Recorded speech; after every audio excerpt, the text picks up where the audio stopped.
মানুষের সামনে কিভাবে কথা বলতে হয়, ভাই আসলে এটাকে ঢেকে রাখতে হয়, কারো মুখের সামনে হাসি দেওয়া যায় না, মানুষের সামনে নাক খোঁচানো যায় না, এরকম অনেক সোশ্যাল ম্যানার আছে, আমরা জানি না, আমরা খেয়ালও করি না।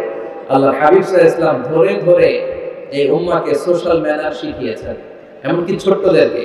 আমরা যেন বেশি বেশি আল্লাহর প্রশংসা করতে পারি, আল্লাহ তৌফিক দাও। আমিন। আপনারা ভালো আছেন তো?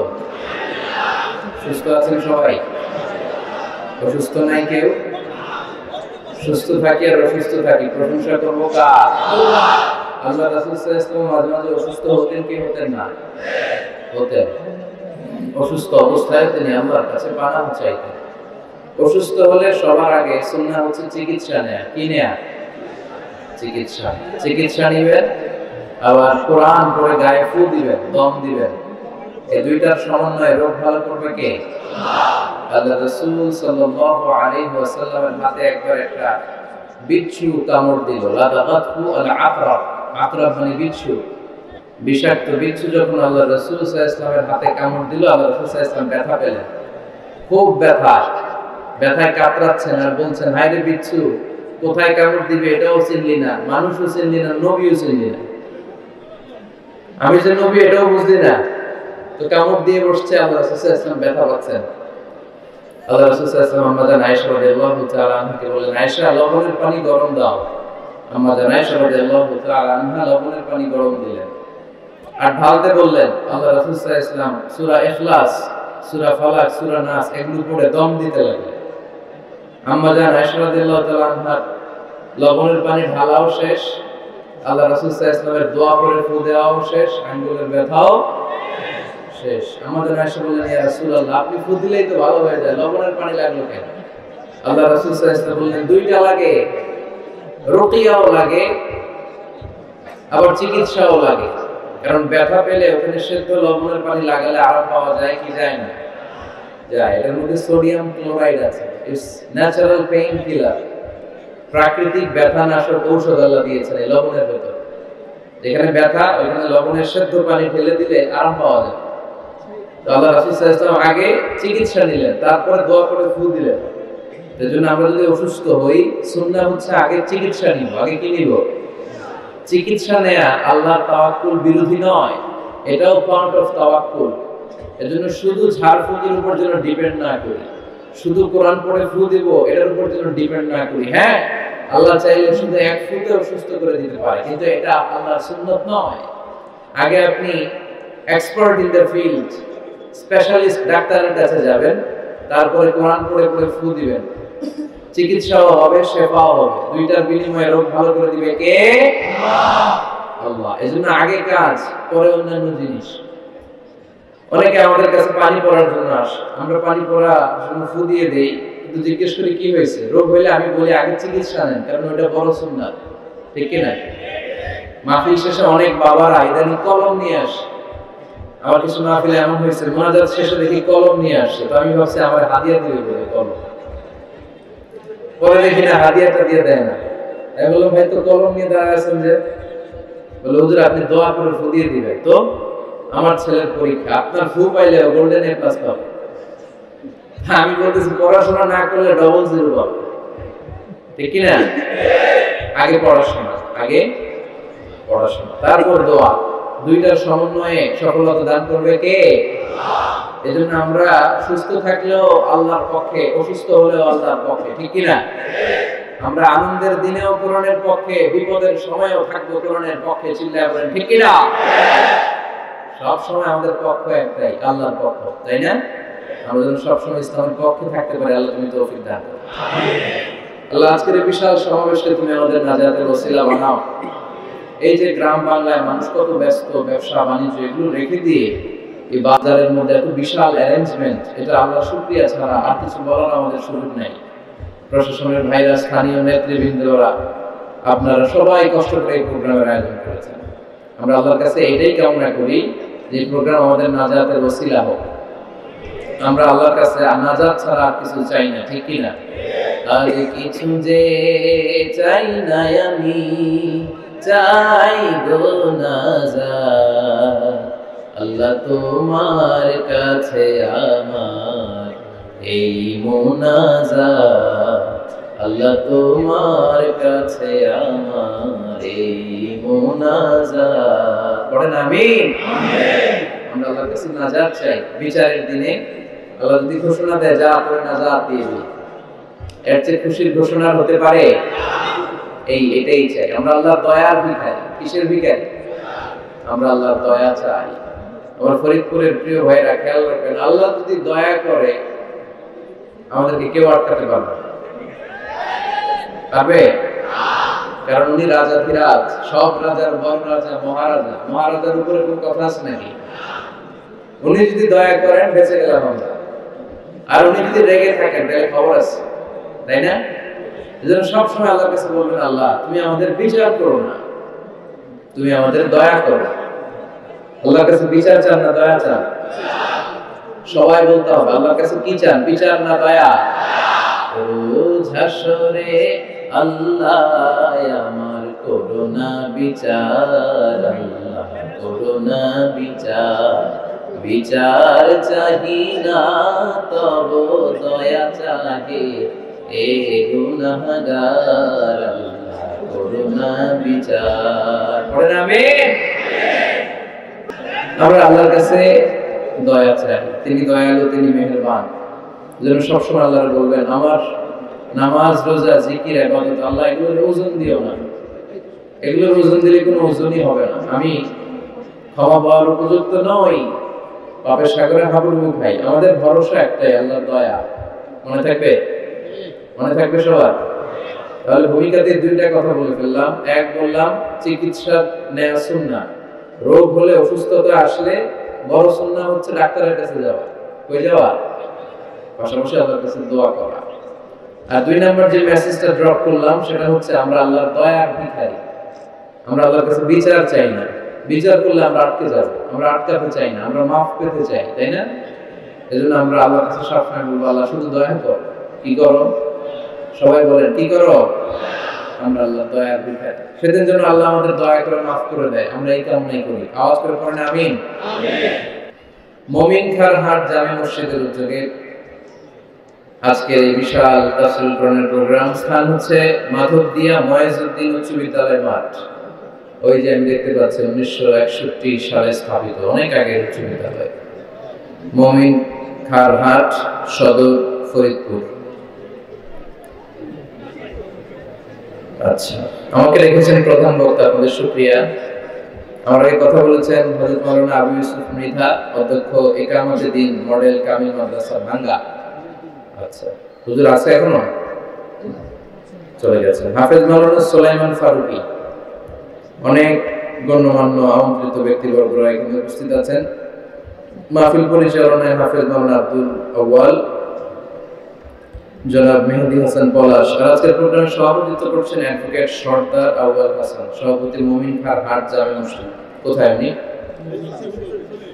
মাশাআল্লাহ, ভদ্র সভাপতি। সামনে আসতে চায়, পিছনে আছে, তাই না? কিছু লোক আছে দেখবেন এরা কাজ করে কিন্তু ক্যামেরার সামনে আসতে চায় না। আছে না নাই? বিহাইন্ড দ্য সিন, পর্দার অন্তরালে থেকে কাজ করে, নাম চায় না। এটা খুব ভালো। ভালো কাজ গোপনে করতে পারলে ভালো। দান দক্ষিণা এটাও গোপনে করতে পারলে ভালো। গোপন দান আল্লাহ পছন্দ করে বেশি। এই মসজিদের জন্য অমুক ভাই শিল্পপতি দান করবে 10 লক্ষ টাকা, সবাই চিল্লায় বললো মারহাবা। এটার মধ্যে ওনার ইখলাস থাকতেও পারে, নাও থাকতে পারে। যদি না থাকে কোনো সওয়াব নেই। আর উনি গোপনে 10 টাকা দান করে আসছে মসজিদের বক্সে। কিয়ামতের দিন যে দেখবে এটা উহুদ পাহাড়ের সমান বড় করে আল্লাহ মিজানের পাল্লায় উঠায় দিয়েছে। এজন্য গোপন দান আল্লাহর রাগ কমায়। আমরা যে পাপ করি আল্লাহ রেগে যান, আর গোপন দান করলে ওই রাগটা কমে যায়, আল্লাহ খুশি হয়ে যায়। সুবহানাল্লাহ বলবেন না? আমরা অ্যাডভোকেট সরদার আউয়াল হাসান ভাইয়ের জন্য দোয়া করি, উনি যেন ভালো ভালো কাজের নেতৃত্ব দিতে পারেন আরো চমৎকার ভাবে। সার্বিক তত্ত্বাবধানে চর মাধবদিয়া ইউনিয়ন আওয়ামী লীগ, চর মাধবদিয়া ইউনিয়ন পরিষদ ও চর মাধবদিয়া ইমাম কল্যাণ পরিষদ, আরো অনেক গণ্যমান্য ব্যক্তিবর্গরা এসেছেন।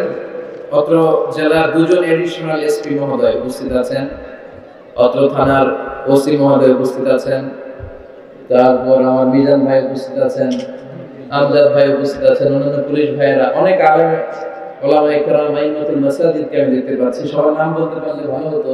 সবার জন্য আমরা দোয়া করি, আল্লাহ কবুল করুন। আমিন। মিডিয়ার ভাইদের জন্য দোয়া করি, আল্লাহ কবুল করুন। অনেক বোনেরা এসেছে, অনেক বোনদেরকে আমি দেখলাম, আল্লাহ ওনাদেরকেও কবুল করুন। বোনদের জন্য সবসময় 4টা প্রেসক্রিপশনের কথা আমি বলি। আল মারআতু ইযা সাল্লাত খামসাহা সামাত শাহরাহা আতাআত বা'লাহা হাফিজাত ফুরুজাহা ফালতাদখুল মিন আইয়ি আবওয়াবিল জান্নাতি শাআত। আল্লাহর হাবিব সাল্লাল্লাহু আলাইহি ওয়াসাল্লাম বলেছেন, কোন নারী যদি 4টা কাজ করে, নারী যদি সালাতগুলো ঠিকমতো করে, রমাদানের রোজা যদি নারীরা রাখে, স্বামীর যদি আনুগত্য করে, দ্যাটস ভেরি ইম্পর্টেন্ট। স্বামীর আনুগত্য এখন নাই, সবাই নেতা হতে চায়, তাই না? এক ঘরে এত নেতা চলবে? নেতা হবে একজন। চিল্লায় বলেন কয়জন? আর রিজালু কাওয়ামুনা আলান নিসা, পুরুষরা এই লিডারশিপটা দিবে, আর নারীরা হবে সহযোগী। নারীরা নেতৃত্বের চেয়ে সহযোগিতা এক্সপার্ট বেশি। কথা বলেন, সবাই নেতৃত্ব দিলে চলবে? সহযোগিতার দরকার আছে না নেই? আছে। উইমেন এম্পাওয়ারমেন্টের কথা আমরা প্রায় শুনি, নারী নেতৃত্বের কথা। হ্যাঁ, কিছু সার্টেন প্লেসে ইসলাম নারী নেতৃত্বের সুযোগ দিয়েছে, কিন্তু মূল লিডারশিপ থাকবে পুরুষদের হাতে। এই যে আমরা সমতার কথা বলি, যে নারী পুরুষ সব দিক দিয়ে সমান, তো নারী পুরুষ সব দিক দিয়ে সমান হলে বাসের ভেতরে আলাদা নারী আসন থাকে কেন? কথা বলেন, থাকে না? এটা প্রমাণ করে নারী পুরুষ সব দিক দিয়ে স্ট্যাটাস সমান নয়। কিছু কিছু ক্ষেত্রে আল্লাহ তাআলা পুরুষের মর্যাদা বেশি দিয়েছেন, আবার কিছু কিছু ক্ষেত্রে আল্লাহ তাআলা নারীর মর্যাদা বেশি দিয়েছেন। নারীর সেফটি, সিকিউরিটি, টেক কেয়ার বেশি দরকার, এজন্য ওনাদের জন্য আলাদা সংরক্ষিত আসন থাকে। এই যে নারী পুরুষের সমতার কথা যারা বলে, পৃথিবীর কোন দেশের সেনাবাহিনীর প্রধান আপনি নারী দেখাতে পারবেন? আমেরিকানরা উইমেন এম্পাওয়ারমেন্টের কথা বলে, কিন্তু তাদের দেশের সেনাপ্রধান কি নারী? আমার দেশের সেনাপ্রধান নারী। এর কারণ সেনাপ্রধান যিনি হবেন উনি যুদ্ধে এক্সপার্ট হইতে হবে, রক্ত দেখলে ভয় পাওয়া যাবে। কিন্তু নারীরা রক্ত দেখলে ভয় পায়, ফিনকি দিয়ে গরুর রক্ত দেখলে দৌড়। আছে না নাই? এটা আমাদের বোনদেরকে আল্লাহ তাআলা এইভাবেই বানিয়েছেন, সহযোগিতায় ওনারা এক্সপার্ট, নেতৃত্বে নয়। তো এইজন্য আমরা নারী নেতৃত্বের বিরোধিতা করি না। যতটুকু ইসলাম সুযোগ দিয়েছে আমরা অতটুকুই বলতে পারবো। মন করা কিছু বলা যাবে? আল্লাহ তুমি আমাদেরকে সহিহ ইসলাম দান করো, আমরা পড়ি আমিন। এই বিশ্বে যা কিছু মহান সৃষ্টি চিরকল্যাণকর, অর্ধেক তার করিয়াছে নারী, অর্ধেক তার নর। এই মানব সভ্যতার উন্নয়ন, ডেভেলপমেন্টে শুধু আমাদেরই হাত নাই, আমাদের বোনদেরও হাত আছে না নাই? নারী পুরুষ উভয়ের কন্ট্রিবিউশন আছে, দুইটাই স্বীকার করতে হবে। তো এই জন্য পৃথিবীর কোন দেশের সেনাপ্রধান নারী নেই, কারণ যুদ্ধের মতো ভয়াবহ কাজকে নেতৃত্ব দিতে গেলে নারীদের পক্ষে এটা কষ্টকর হয়ে যাবে। ওনারা সহযোগিতা এক্সপার্ট। তোমার বোনরা যারা এই 4টা কাজ করবে, সালাত, সিয়াম, স্বামীর আনুগত্য আর নিজের সতীত্বের হেফাজত, এই 4টা কাজ করলে আল্লাহ তাআলা ওই নারীদের জন্য জান্নাতের 8টা দরজা খুলে দিবেন, যেটা দিয়ে মন চায় ঢুকবে। আমার মায়েরা, আমার বোনের, আমি দেখেছি হেলিকপ্টার দিয়ে যখন আমরা নামছিলাম, অনেক বোনদের দেখা যাচ্ছিল প্যান্ডেলের ওখানে অপেক্ষা করতেছে। বোনদেরকে শুরুতেই আমি এই মেসেজটা দিলাম, আপনারা এই 4টা কাজ এনশিওর করবেন।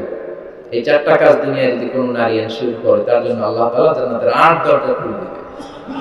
যেটা দিয়ে মনে চায় আপনি ঢুকবেন, কোনো না নাই, যেটা দিয়ে মনে চায়। আমাদের বোনদেরকে আল্লাহ তুমি কবুল করো।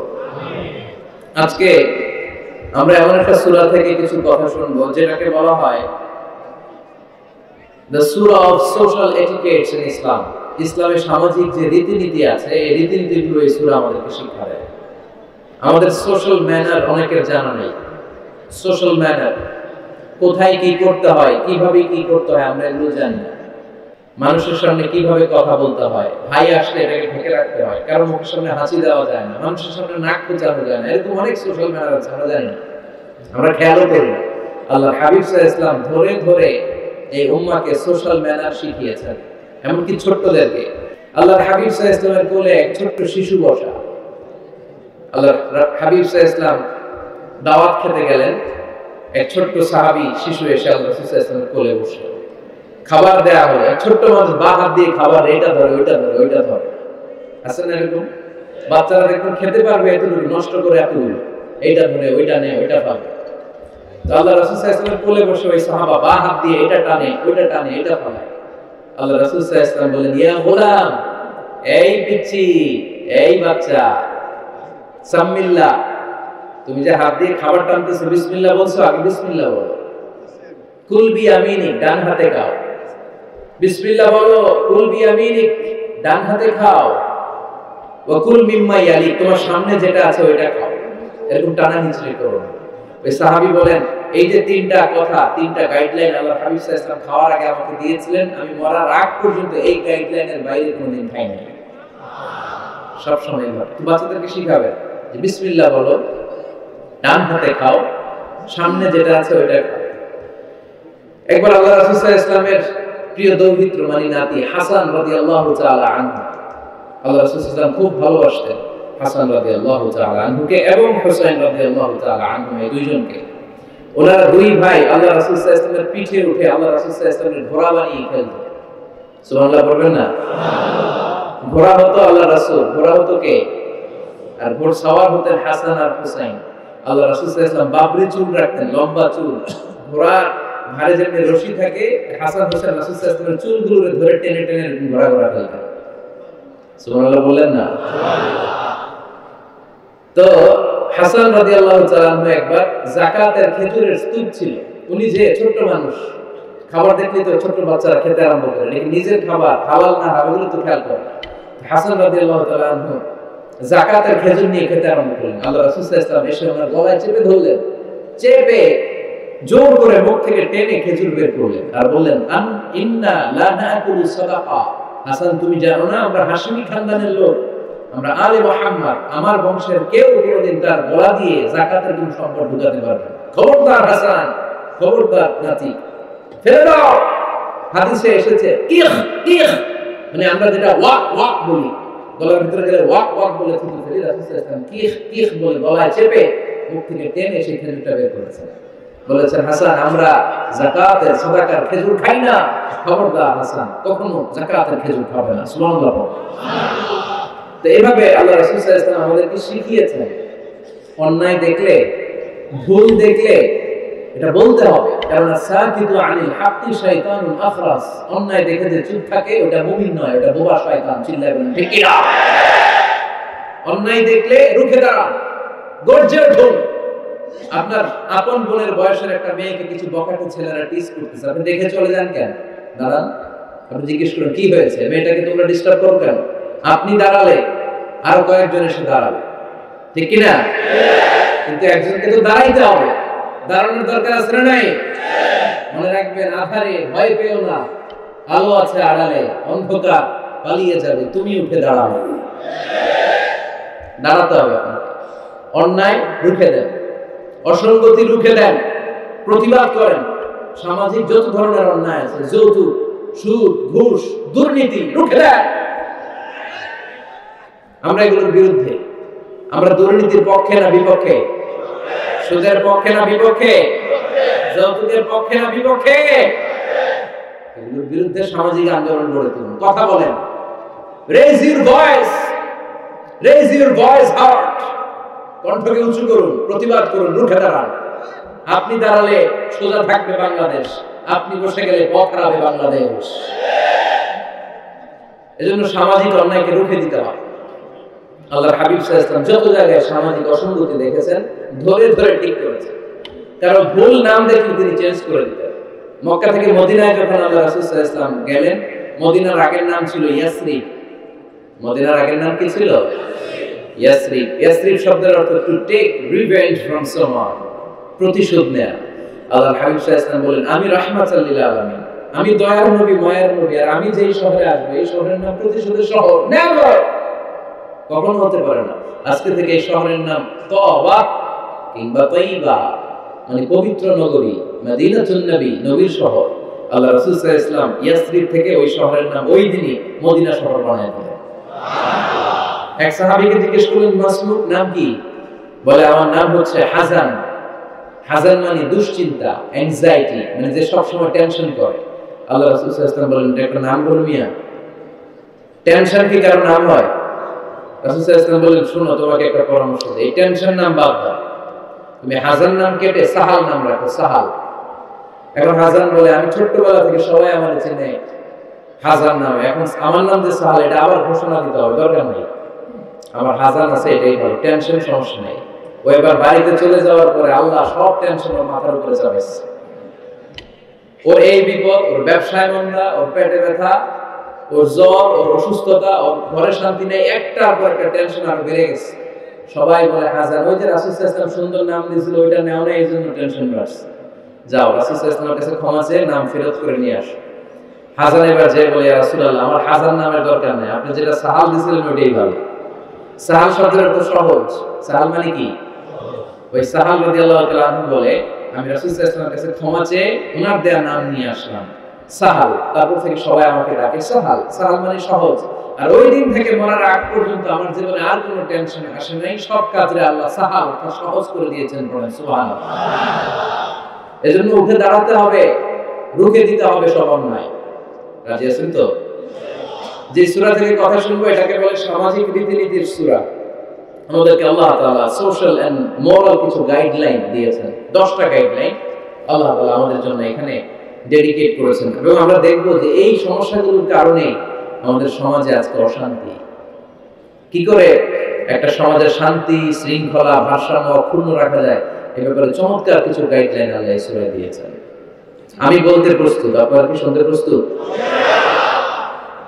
শেখার জন্য, নিজেকে পরিবর্তনের জন্য, সমাজটাকে পাল্টে দেওয়ার জন্য শুনতে হবে, নাকি শুধু স্লোগান দেওয়ার জন্য আসছে? স্লোগান লাগবে কার কার দেখি? স্লোগান লাগলে বললেন আলোচনার মাঝখানে কিছু স্লোগানও দিব, এটার দরকার আছে, ঠিক কি না? কিন্তু জীবন পাল্টানোর ওয়াজ হওয়া দরকার, যেটা আমাকে পরিবর্তন করে, আমার হৃদয় ছুঁয়ে যায়, আমার ফ্যামিলিকে পরিবর্তন করে দেয়, পরিবর্তনের ছোঁয়া যেন দেখা যায় চাক্ষুষ, এরকম কথাবার্তা দরকার আছে না নাই? আমি কানে হাত দিয়ে চোখের পানি ছেড়ে জাহান্নামের ওয়াজ করলাম, আপনারাও কাঁপলেন। এরপর আমি জান্নাতের ওয়াজ করলাম, আপনারাও হাসলেন। মাটির নিচের ওয়াজ, আকাশের উপরের ওয়াজ, সমাজ পরিবর্তন হবে না, তাই না? সমাজ পরিবর্তনের জন্য সমাজের সমস্যাগুলো ধরে ধরে কথা বলা দরকার। শুনবেন আপনারা? সূরাটার নাম সূরাতু আল হুজুরাত। সূরাটার নাম কি? আল হুজুরাত। সবাই বলেন আল হুজুরাত। আল হুজুরাত শব্দটা হুজরা শব্দের বহুবচন, মানে কামরা। কামরা, ঘর। আল্লাহ রাসূল সাল্লাল্লাহু আলাইহি ওয়াসাল্লামের 9 জন স্ত্রী এট এ টাইমে বেঁচে ছিল। মোট স্ত্রী 11 জন, দাসী 2 জন, সব মিলে 13 জন। আর এট এ টাইমে বেঁচে ছিল 9 জন। আল্লাহর হাবিব সাল্লাল্লাহু আলাইহি ওয়াসাল্লামের আলাদা কোনো ঘর ছিল না। 9 বিবিরে 9টা ঘর করে দিয়েছিলেন। এগুলোরই বলে হুজরা। সুবহানাল্লাহ বলেন। আমাদের এই যে এখানে মসজিদের নাম শুনলাম, এই মসজিদের ইমাম সাহেবের জন্য হুজরাখানা আছে না? কথা বলেন না কেন? আছে, মানে কামরা। আল্লাহ রাসূল সাল্লাল্লাহু আলাইহি ওয়াসাল্লাম 9 স্ত্রীর জন্য 9টা কামরা করে দিয়েছিলেন। তো উনি যখন ওখানে থাকতেন, মাঝে মাঝে দূর থেকে কিছু বেদুইন লোকেরা আসতো, যাদের মধ্যে সভ্যতা ভব্যতা আসে নাই। এরা এসে আল্লাহ রাসূল সাল্লাল্লাহু আলাইহি ওয়াসাল্লামকে ডাকা শুরু করতো। আমরা আমাদেরকে যেমনে ডাকি, আপনার নাম যদি হয় আব্দুল্লাহ, আমি আপনার বন্ধু হলে আপনারা ডাকবো, ওই আব্দুল্লাহ এদিকে, এভাবে ডাকবো না?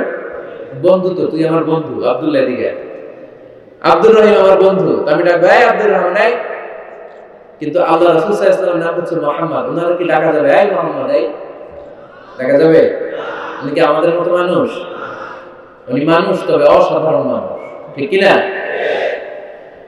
তো কিছু বেদুইন এসে দুপুরবেলা রাসূল সাল্লাল্লাহু আলাইহি ওয়াসাল্লাম বিশ্রাম নিচ্ছিলেন, তারা এসে বলতে আরম্ভ করলো, ইয়া মুহাম্মদ, ইয়া মুহাম্মদ, এই মুহাম্মদ, এই বের হও।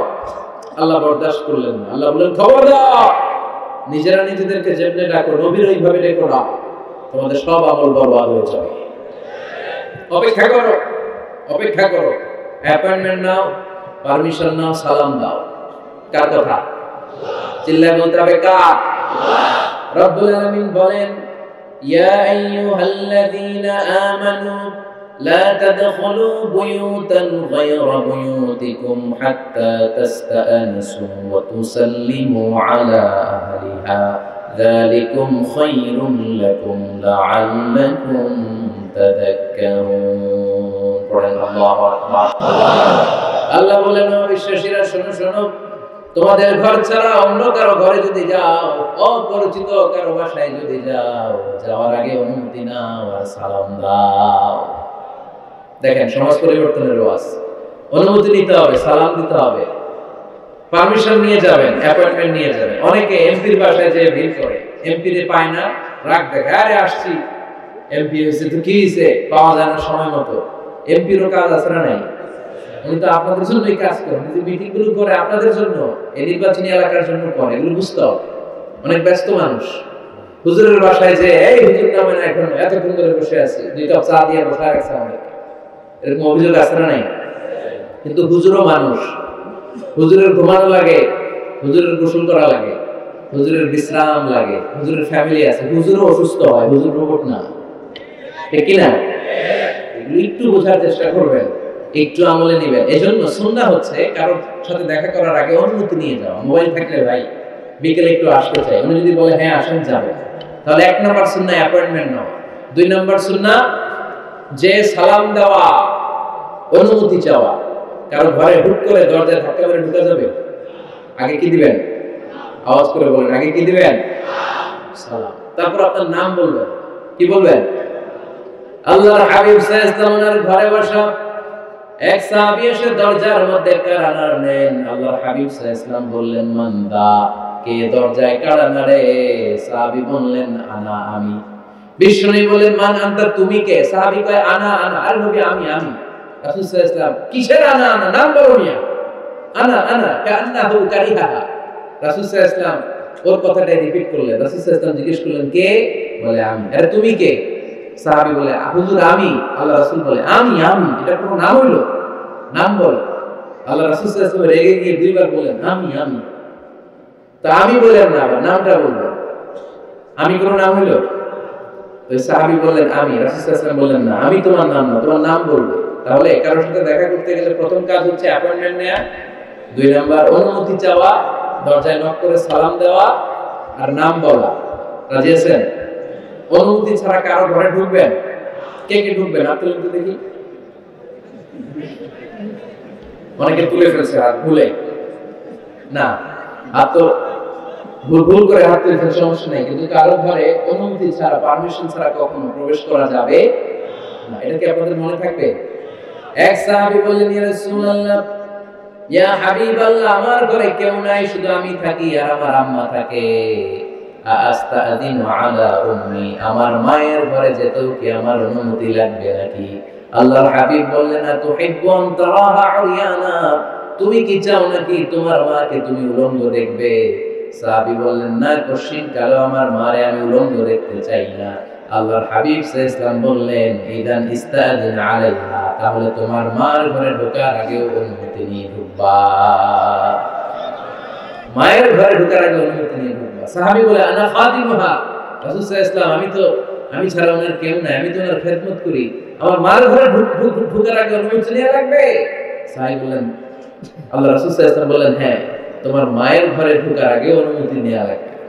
তাহলে মার ঘরে ঢোকার আগে যদি অনুমতি লাগে, বোনের ঘরে ঢোকার আগে তার অনুমতির দরকার নেই? হ্যাঁ? ভাইয়ের ঘরে, ভাবির ঘরে, ভাবির ঘরে ঢুকবেন? হ্যাঁ, অনুমতি নিয়ে ঢুকবেন না? খবরদার, কারো ঘরে ঢোকার আগে অনুমতি নিয়ে ঢুকবো আমরা। হুট করে আমরা অনেক সময় ঢুকে পড়ি, সে হয়তো বিশ্রাম নিচ্ছে, অল্প কাপড় পরে শোয়া, বা বিছানায় এমন ভাবে পড়ে আছে, ওই অবস্থায় সে কারোর সাথে দেখা করতে চাচ্ছে না, ওই অবস্থায় হুট করে ঢুকা যাবে? নক করেন, সালাম দেন, নাম বলেন, পারমিশন চান। এই সময়ের মধ্যে সে নিজেকে গুছিয়ে প্রিপেয়ার্ড হবে, আপনার সামনে আসার উপযোগী করে নেবে নিজেকে, ঠিক কি না? দিস ইজ ইসলাম। আওয়াজ করে বলেন, দিস ইজ ইসলাম। এটাই ইসলাম। শুধু জিকির করা ইসলাম না, জিকির করা ইসলামের একটা অংশ। শুধু লম্বা দাড়ি রাখা ইসলাম না, শুধু নামাজ পড়তে পড়তে কপালে দাগ ফেলানো ইসলাম না, কারো ঘরে ঢোকার আগে অনুমতি নিয়ে যাওয়ার নাম ইসলাম।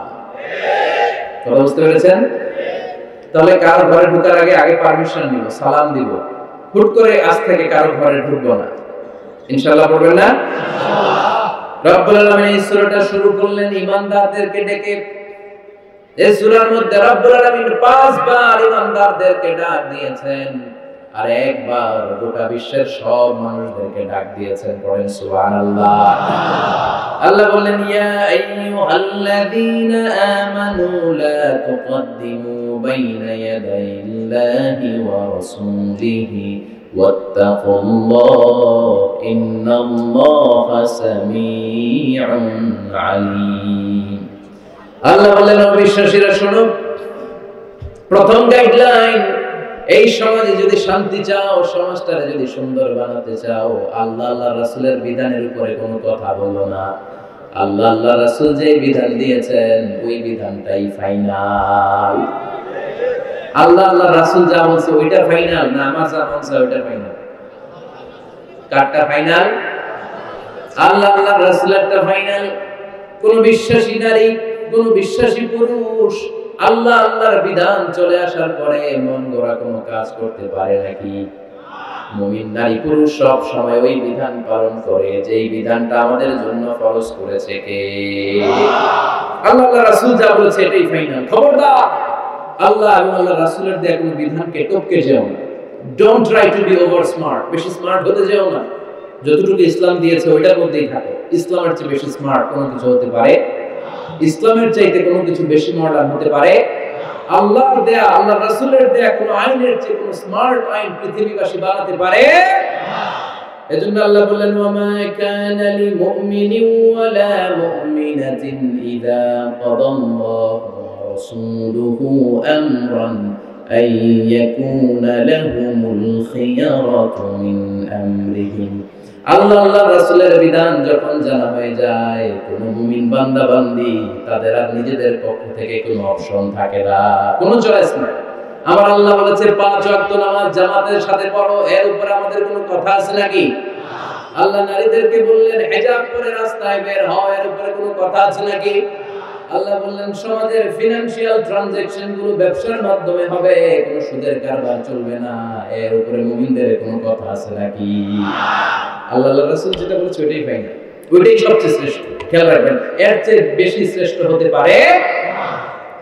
এক সাহাবী বললেন আমি সারা রাত তাহাজ্জুদ পড়ব, ঘুমাবো না। এক সাহাবী বলল আমি আর স্ত্রীদের কাছে যাব না। আরেক সাহাবী বলল সারা বছর আমি রোজা রাখবো, আমি কোনোদিন রোজা ভাঙবো না। আল্লাহ রাসূল সাল্লাল্লাহু আলাইহি ওয়াসাল্লাম রেগে গেলেন, কারণ আল্লাহ রাসূল সাল্লাল্লাহু আলাইহি ওয়াসাল্লাম কি এগুলো শিখিয়েছেন আমাদেরকে? সারা রাত তাহাজ্জুদ এগুলো শিখিয়েছে? সারা বছর রোজা শিখিয়েছে? স্ত্রীদের থেকে আলাদা দূরে দূরে থাকা এগুলো শিখিয়েছে? রাসূল সাল্লাল্লাহু আলাইহি ওয়াসাল্লাম রেগে গেলেন। দেখেন what a check and balance, Islam কতটা ভারসাম্যপূর্ণ জীবন ব্যবস্থা।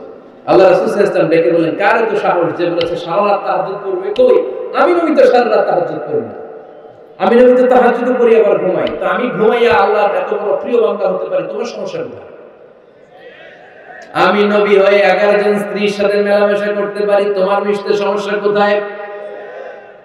আমি নবী রোজা রাখি, আবার মাঝে মাঝে রোজা রাখি না, দিনের বেলা খাই, এভাবে মানতে তোমার সমস্যা কোথায়? ইন্নী লা আখশাকুম লিল্লাহি ওয়া আতকাকুম লাহু, আমি নবী সবার চাইতে বেশি আল্লাহর চিনি। আমার নবীর চাইতে আল্লাহর বেশি কেউ চিনে? আরে নবী তো আমাদেরকে আল্লাহকে চিনিয়ে দিয়েছে, চিল্লায় বলেন ঠিক কি না? আমার নবীর চাইতে কেউ বেশি বুজুর্গ হতে পারবে না, আমার রাসূলের চাইতে কেউ বেশি আল্লাহ আল্লাহ হতে পারবে? তার মানে রাসূল যতটুকু শিখিয়েছে অতটুকুই শ্রেষ্ঠ। এটা টপকিয়ে এটার উপর দিয়ে অ্যাডভান্স হয়ে সামনে যাওয়া যাবে? বেশি বোঝা যাবে না। খবরদার, রাসূল যেটা শিখিয়েছেন অতটুকুর মধ্যে থাকতে হবে, তাহলে কল্যাণ আর বরকত দিবে কে? মাগরিবের ফরজ নামাজ কয় রাকাত? কয় রাকাত? ফরিদপুরের কেউ যদি বলে আমি অনেক বড় আল্লাহর ওলি, আমি 5 রাকাত পড়ব, সব বেশির জন্য, হ্যাঁ কি কয় হবে? 5 রাকাত তো সেজদা কয়েকটা বেশি আছে, এর মধ্যে রুকু কয়েকটা বেশি, কষ্টও বেশি, হবে? কথা কয় না? হবে? রমাদানের 30 দিন রোজা রাখা ফরজ, আপনি যদি বলেন না রমজানে না রেখে এটা আমি শাবান, যুলকাদ, যুলহজ 3 মাস টানা 90 দিন রেখে দিই, বেশি রাখবো আমি, হবে? হবে? কারণ বেশি বুঝছি। কারণ কি? আল্লাহ রাসূলের চাইতে বেশি বোঝা যাবে, আল্লাহ রাসূলের চাইতে বেশি বুজুর্গ সাজা যাবে? খবরদার, never be advanced from Allah and his রাসূল। আল্লাহ এবং আল্লাহ রাসূলের চাইতে আমরা অ্যাডভান্স হব না। আল্লাহ আল্লাহ রাসূল যা দিয়েছেন ওইটাই ফাইনাল। ওইটা কি? ফাইনাল। আওয়াজ করে বলেন ওইটা কি? তাহলে সামাজিক সুখ সম্প্রীতির প্রধান মাধ্যম হচ্ছে আল্লাহ আল্লাহ রাসূল যা বলেছে এটাই আমরা মানব, এর উপরে আমরা কোনো কথা বলতে চাই? এরপরে আল্লাহ ঈমানদারদেরকে আবার ডাক দিলেন, বললেন ইয়া আইয়ুহাল্লাযীনা আমানু লা তারফা'উ আসওয়াতাকুম ফাওকা সাওতিন নবী ও বিশ্বাসীরা খবরদার, আমার নবীর কণ্ঠের চাইতে তোমাদের কণ্ঠ বড় করো না। ঘোষণাটা কার? কারণ সাহাবারা আল্লাহ রাসূল সাল্লাল্লাহু আলাইহি ওয়াসাল্লাম চারদিকে ঘিরে বসে থাকতো। এজন্য সাহাবাদেরকে উদ্দেশ্য করে আল্লাহ বললেন, আমার নবীর গলার সাউন্ড যতটুকু তোমাদের সাউন্ড থাকবে অতটুকু বা অতটুকু হচ্ছে কম, এর চেয়ে বড় হওয়া যাবে তাহলে বেয়াদবি হয়ে যাবে। তাহলে কি হয়ে যাবে? বনু তামিম গোত্রের নেতা কে হবে? আল্লাহর হাবিব সাল্লাল্লাহু আলাইহি ওয়াসাল্লাম পরামর্শ করছিলেন। আবু বকর রাদিয়াল্লাহু তাআলা আনহু বললেন, আমার মনে হয় এই লোকটা হলে ভালো হয়। ওমর ফারুক বলেন, না উনি না, আমার মতে এই লোকটা হলে ভালো। সাইয়েদনা আবু বকর বললেন, আরে না ওমর, তুমি বুঝো নাই, আমি যার কথা বলেছি সে হলে সবচেয়ে ভালো, তার মধ্যে নেতৃত্বের এই গুণ আছে। সাইয়েদনা ওমর ফারুক বলেন, না আপনি বুঝেন নাই, আপনার আমি ভালো বুঝছি, আমি যাই বলেছি সেই হবে নেতা।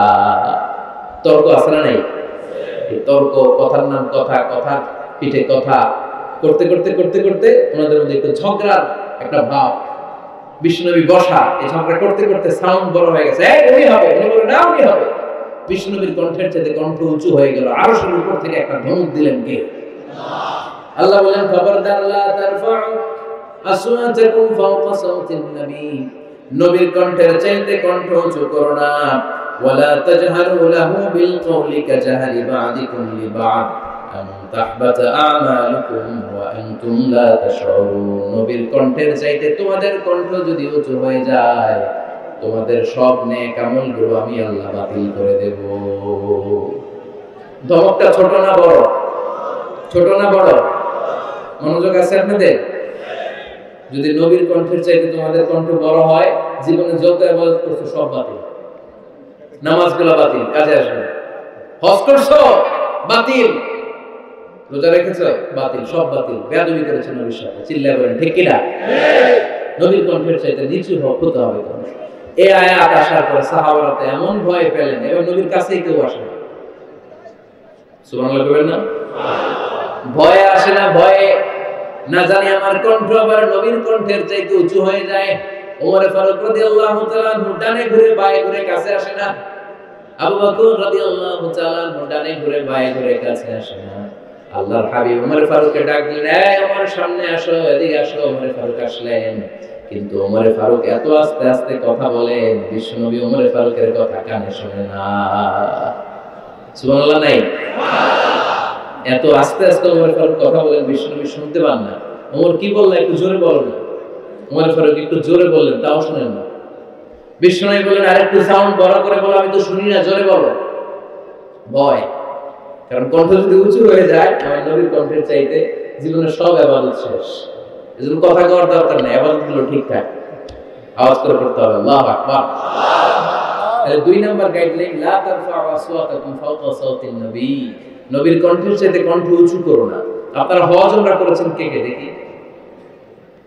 মাশাআল্লাহ, হাত নামান।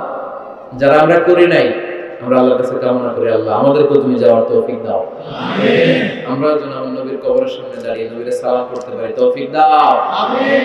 আমরা যেন রাউদাতুল মিন রিয়াদিল জান্নাহ ঢুকে 2 রাকাত নামাজ পড়তে পারি, তৌফিক দাও। আমিন। তোমার ঘরটা যেন তাওয়াফ করতে পারি, তৌফিক দাও। আমিন। মক্কা মদিনার ঐতিহাসিক জায়গাগুলো যেন দেখে হৃদয়টাকে ঠান্ডা করতে পারি, আল্লাহ তৌফিক দাও। আমিন। তো যারা গিয়েছেন তারা জানেন, মসজিদে নববীতে নামাজের পরে আপনারা যখন পূর্ব দিকে, প্রথম কাতারের পূর্ব দিকে সবাই লাইন ধরে যেতে যেতে প্রথমে বাম দিকে পড়ে রাউদাতুল মিন রিয়াদিল জান্নাহ, জান্নাতের বাগান সমূহ থেকে একটা বাগান। পুরো মসজিদে নববীর কার্পেটের এক কালার, ওই রাউদাতুল মিন রিয়াদিল জান্নাহর কার্পেটের আরেক কালার। আল্লাহ রাসূল সাল্লাল্লাহু আলাইহি ওয়াসাল্লামের ঘর আর মিম্বার এতটুকু জায়গাকে অন্য কালারের কার্পেট দেওয়া হয়েছে। এটা দুনিয়ার বুকে জান্নাতের টুকরার মধ্যে থেকে একটা টুকরা। সুবহানাল্লাহ। হাজিরা খুব ভিড় করে এখানে নামাজ পড়ার জন্য। এটা বাম দিকে পাবেন, এরপরে যেতে যেতে কিছু দূর যাওয়ার পরেই বাম দিকে পাবেন বিশ্বনবী সাল্লাল্লাহু আলাইহি ওয়াসাল্লামের কবর, আল কবর আশ-শরীফ। আমার নবী এখানে শুয়ে আছে। যেই নবীর কথা আজীবন ওয়াজে শুনলেন, যেই নবীর নামাজের তাশাহুদে বসে সালাতু সালাম পড়ে শোনা, যেই নবীর জন্য দেহের তাজা রক্ত আমরা বিলিয়ে দিতে রাজি, ওই নবীর কবরের সামনে যে যখন দাঁড়াবেন আর ভাববেন আমার আর নবীর থেকে ব্যবধান 5-6 হাত, এখানে আমার নবী শুয়ে আছে, এইখানে আমি, আপনি কি ধৈর্য ধারণ করতে পারবেন? কথা বলেন, নিজেকে সামনে রাখতে পারবেন? আমার নবীর কোন উম্মত প্রথম যখন উমরা করতে যায়, হজ করতে যায়, নবীর কবরের সামনে দাঁড়িয়ে নিজেকে সামনে রাখতে পারে না, চিৎকার দিয়ে কান্না আসে, চোখ দিয়ে ধা ধা করে অশ্রু ঝরে। যে নবীর ভালোবাসা আমার হৃদয়ের মধ্যখানে, আমার নবী নাকি শোয়া আছে এই জায়গায় আমার নবী শোয়া। সহ্য হয় না, বুক ফেটে চিৎকার আসে, কিন্তু চিৎকার দেয়া যায় না। কারণ যে আয়াতের তাফসীর আপনাদেরকে শোনাচ্ছি, এই আয়াতটা বিষ্ণুবীর কবরের উপরে লেখা, লা তারফাউ আসওয়াতাকুম ফাওকা সাউতিন নবী। তুমি নবীর দরবারে এসেছো, এখানে বড় গলায় আওয়াজ করে কোনো কথা বলা যাবে না, চিল্লায় বলেন ঠিক কি না? এই আয়াতটা আজও লেখা নবীর কবরের উপর, লা তারফাউ আসওয়াতাকুম ফাওকা সাউতিন নবী। এটা নবীর দরবার, এখানে চিৎকার চেঁচামেচি করে দুরূদ পড়া যাবে, লাফালাফি করা যাবে না, ভদ্রভাবে আন্তরিকতার সাথে বিনয়ের সাথে নবীর সালাম দিতে হবে। সুবহানাল্লাহ। সুবহানাল্লাহ। আল্লাহ রাসূল সাল্লাল্লাহু আলাইহি ওয়াসাল্লাম আমাদের থেকে বিদায় নিলেন, কিন্তু এই আয়াতের হুকুম আজও আছে না নাই? অনুরূপভাবে যারা আমাদের উস্তাদ, মা বাবা, আধ্যাত্মিক নেতা, ধর্মীয় গুরু, ইসলামী আন্দোলনের নেতা, তাদের সামনেও উচ্চবাচ্য করে আওয়াজ করা যাবে, তাদের সাথে ভদ্র ভাষায় কথা বলার দরকার আছে না নাই? তাহলে দুইটা গাইডলাইন আমরা পেলাম। প্রথম গাইডলাইন হচ্ছে আল্লাহ রাসূল যা বলেছে এটাই ফাইনাল, এটাই কি? কথা বুঝে নাই? আল্লাহ রাসূল যা দিয়েছে সেটা কি ফাইনাল। আর দুই নাম্বার হচ্ছে নবীর কণ্ঠের চাইতে কণ্ঠ উঁচু করা যাবে না, যাবে। তিন নম্বরে আল্লাহ মুমিনদেরকে আবার ডাক দিলেন, বললেন ইয়া আইয়ুহাল্লাযীনা আমানু ইন জাআকুম ফাসিকুম বিনাবাইন ফাতাবায়ানু। কেউ যদি তোমাদের কাছে কোনো সংবাদ নিয়ে আসে, সংবাদটা বিশ্বাস করার আগে যাচাই করে নাও। আদেশটা কার? জোরে বলেন। আমরা কিছু শুনলেই বিশ্বাস করি, এরকম আছে না নাই? যা শুনে তাই বিশ্বাস করে, এরকম করা যাবে? তো কি করবেন তাহলে? হ্যাঁ, কি করতে হবে? ঠিক না বেঠিক? হ্যাঁ, ঘটনাটা ঠিক না বেঠিক এটা আমাদেরকে যাচাই করতে হবে। You have to justify the news. You have to verify the report. Whatever you found in social media or Facebook, don't share. Think twice before you share, man. Share করার আগে দুইবার ভাববেন যে শেয়ার করবো কি করবো। একটা কিছু পাইলেই শেয়ার মেরে দেয়, শেয়ার দিচ্ছে শেয়ার, তার বন্ধু দেয় শেয়ার, পুরো ফেসবুকের মধ্যে মারামারি আছে না নাই? আসলে এরকম কিছু ঘটেই না, আছে না নাই? খবরদার, আমরা খুব বেশি পছন্দ করি এই রুমর, গুজব ছড়ানোর জন্য বাংলাদেশের পৃথিবীতে এক নাম্বার। আমাদের চেয়ে কেউ বেশি গুজব ছড়াতে পারে। কিছুদিন আগে এরকম হইল না যে লবণের দাম বেড়ে গেছে? হ্যাঁ, ফরিদপুরে এগুলো হয় নাই তো না? এই বাজারে লবণ ছিল না তো? কয় বস্তা? এক একজন 2 বস্তা করে। আপনি কয় বস্তা নিয়েছেন? নেন নাই? তো এই যে দেখেন গুজবের কারণে আসলে লবণ পর্যাপ্ত। আমরা দেশে লবণ থাকবে না, লবণ থাকবে কই? লবণের দেশের মানুষ, ঠিক কিনা?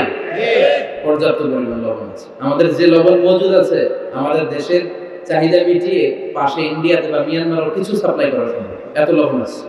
আলহামদুলিল্লাহ বল। তো এই যে লোকজন বেশি দাম দিয়ে লবণ কেন কিনলো? গুজব। আমরা কি গুজব মানবো? গুজব এটারে আজকে আমরা নো বলে দিব। নো, কি বলবেন? নো। এত আস্তে গুজবকে আমরা কি বলবো? নো। গুজবে কান দিবেন না। প্রায় দেখবেন সোশ্যাল মিডিয়াতে অমুক নেতার গোপন ভিডিও ফাঁস। তো অমুক নেতার গোপন ভিডিও ফাঁস হয়েছে, আপনার কি সমস্যা? আপনার এত ভালো লাগে কেন? আপনার ভিডিও তো কয়েকদিন পরে ফাঁস হবে, তখন আপনি কি করবেন? এই সমস্ত আজেবাজে কাজে যাবেন। অমুক নেতার কি ফাঁস হয়েছে, কি গোপন ভিডিও, কি স্ক্যান্ডাল, এগুলো নিয়ে কখনো মুমিনদের মাথা ব্যথা থাকতে পারে না। মুমিন চাইলে যে কোনো জিনিস শেয়ার দিতে পারে না। আপনি লা ইলাহা পড়েছেন, এই লা ইলাহা যেন কোনো বাণী নয়। এই লা ইলাহার ঘোষণা দিয়ে যে মুমিন হয়, তার হাতগুলো আল্লাহর কাছে একেবারে সারেন্ডার, তার জিহ্বাটা সারেন্ডার, তার চোখগুলো সারেন্ডার, তার কানগুলো সারেন্ডার। সে চাইলেই মন যা চায় তা করতে পারে না, ঠিক কি না? আপনার কান দিয়ে যা শুনতে বলছে শুনতে পারবেন? কেন পারেন না? কারণ আপনি মুমিন, ঠিক কি না? চোখ দিয়ে যা দেখতে মন চায় দেখা যায়। যেন কানে শুনি সদা তোমার কালাম, কেন দেখি শুধু কোরআনের আয়াত শোনো আমার মুনাজাত শোনো শোনো ইয়া ইলাহি আমার মুনাজাত শোনো আমার মুনাজাত পড়েন আমিন। তাহলে ফাতাবায়ান নিউজ একটা শুনলে আমরা শেয়ার দিব না ভাই, আমরা একটু চেক করব, ক্রস চেক, ডাবল চেক, নির্ভরযোগ্য তথ্যসূত্র তালাশ করব যে আসলে এই ঘটনাটা ঘটছে কিনা। 100% যখন আপনি confirm, then you may share in Facebook, that's not a big deal, then share দেন, জনসচেতনতার জন্য শেয়ার দেন, সমস্যা নেই। কিন্তু না জেনে শেয়ার দেওয়া যাবে? কথা বলেন। আল্লাহ রাসূল সাল্লাল্লাহু আলাইহি ওয়াসাল্লামের জীবনে এরকম একটা ঘটনা ঘটেছে। হারিস বিন মিরার রাদিয়াল্লাহু তাআলা বনুল মুস্তালিকের যুদ্ধে জেতার পরে হারিস বিন মিরারকে বিশ্বনবী দায়িত্ব দিলেন যে হারিস বিন মিরার তুমি এই এলাকার নেতা, কি করতে হবে আমাদের? বিশ্বনবী বললেন নামাজ পড়বা, রমাদানের রোজা রাখবা, যাকাত আদায় করবা। মিরার বলে তাহলে যাকাত নেন। বিশ্বনবী বললেন না, 1 বছর পূর্ণ হওয়ার পরে যাকাত দিতে হয়। যাকাত কয় বছর পর? যাকাত প্রতিদিন দেয়া লাগে? হালানুল হাউল, 1 বছর যখন হবে আমি আমার সাহাবী পাঠাবো মদিনা থেকে, তখন দিয়ে দিই। বিশ্বনবী চলে গেলেন। 1 বছর পরে এক সাহাবীকে রেডি করলেন, যাকাতের সম্পদ নিয়ে আসো বনুল মুস্তালিকের পক্ষ থেকে। ওই সাহাবীর নাম হচ্ছে আল আলী ওয়ালিদ ইবনে উকবা।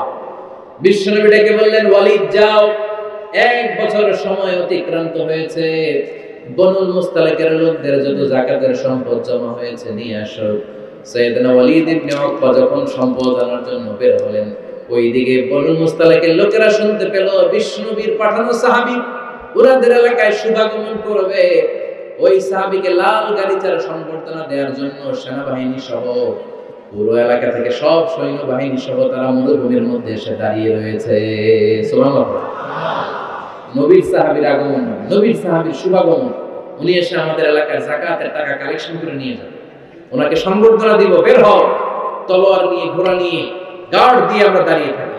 তো মরুভূমিতে সবাই দাঁড়ায় আছে। আল ওয়ালিদ ইবনে উকবা মদিনা থেকে বিশাল রাস্তা পাড়ি দিয়ে যখন বনুল মুস্তালিকের এলাকার কাছাকাছি দূর থেকে দেখে তলোয়ার নিয়ে লোকজন দাঁড়ায় আছে। কি নিয়ে দাঁড়ায় আছে? উনি ভাবছে আমারে মারার জন্য দাঁড়ায় আছে। উনি মনে মনে ভাবলেন বিশ্বনবী পাঠালেন যাকাত নেয়ার জন্য, যাকাত পরে নিব, আগে জান সামলাই। কারণ এলাকার লোকেরা সব তলোয়ার নিয়ে সেনাবাহিনী সহ দাঁড়ানো। আসলে কথাটা কি ঠিক? মারার জন্য দাঁড়ায় আছে? কি জন্য? সম্মান দেওয়ার জন্য, ওয়েলকামিং রিসেপশন দেওয়ার জন্য। উনি ভাবলেন আমার এক কচুকাটা করবো, এক কাজ করি, ওদিকে না যে অ্যাবাউট টার্ন, উল্টা করি। যেই চিন্তা ওই কাজ। সাহাবী আল ওয়ালিদ ইবনে উকবা উল্টা ঘুরে গেলেন, মন্দ ধারণা নিয়ে ফিরে যেয়ে বিশ্বনবীরে বললেন, নবী আপনি আমার মায়ের খাওয়ার জন্য পাঠাইছিলেন, যাকাত আনার জন্য পাঠিয়েছেন, কিন্তু তারা যাকাত তো দিবেই না, আমারে হত্যার জন্য তলোয়ার নিয়ে দাঁড়িয়েছিল নবী। কথা কি সত্য?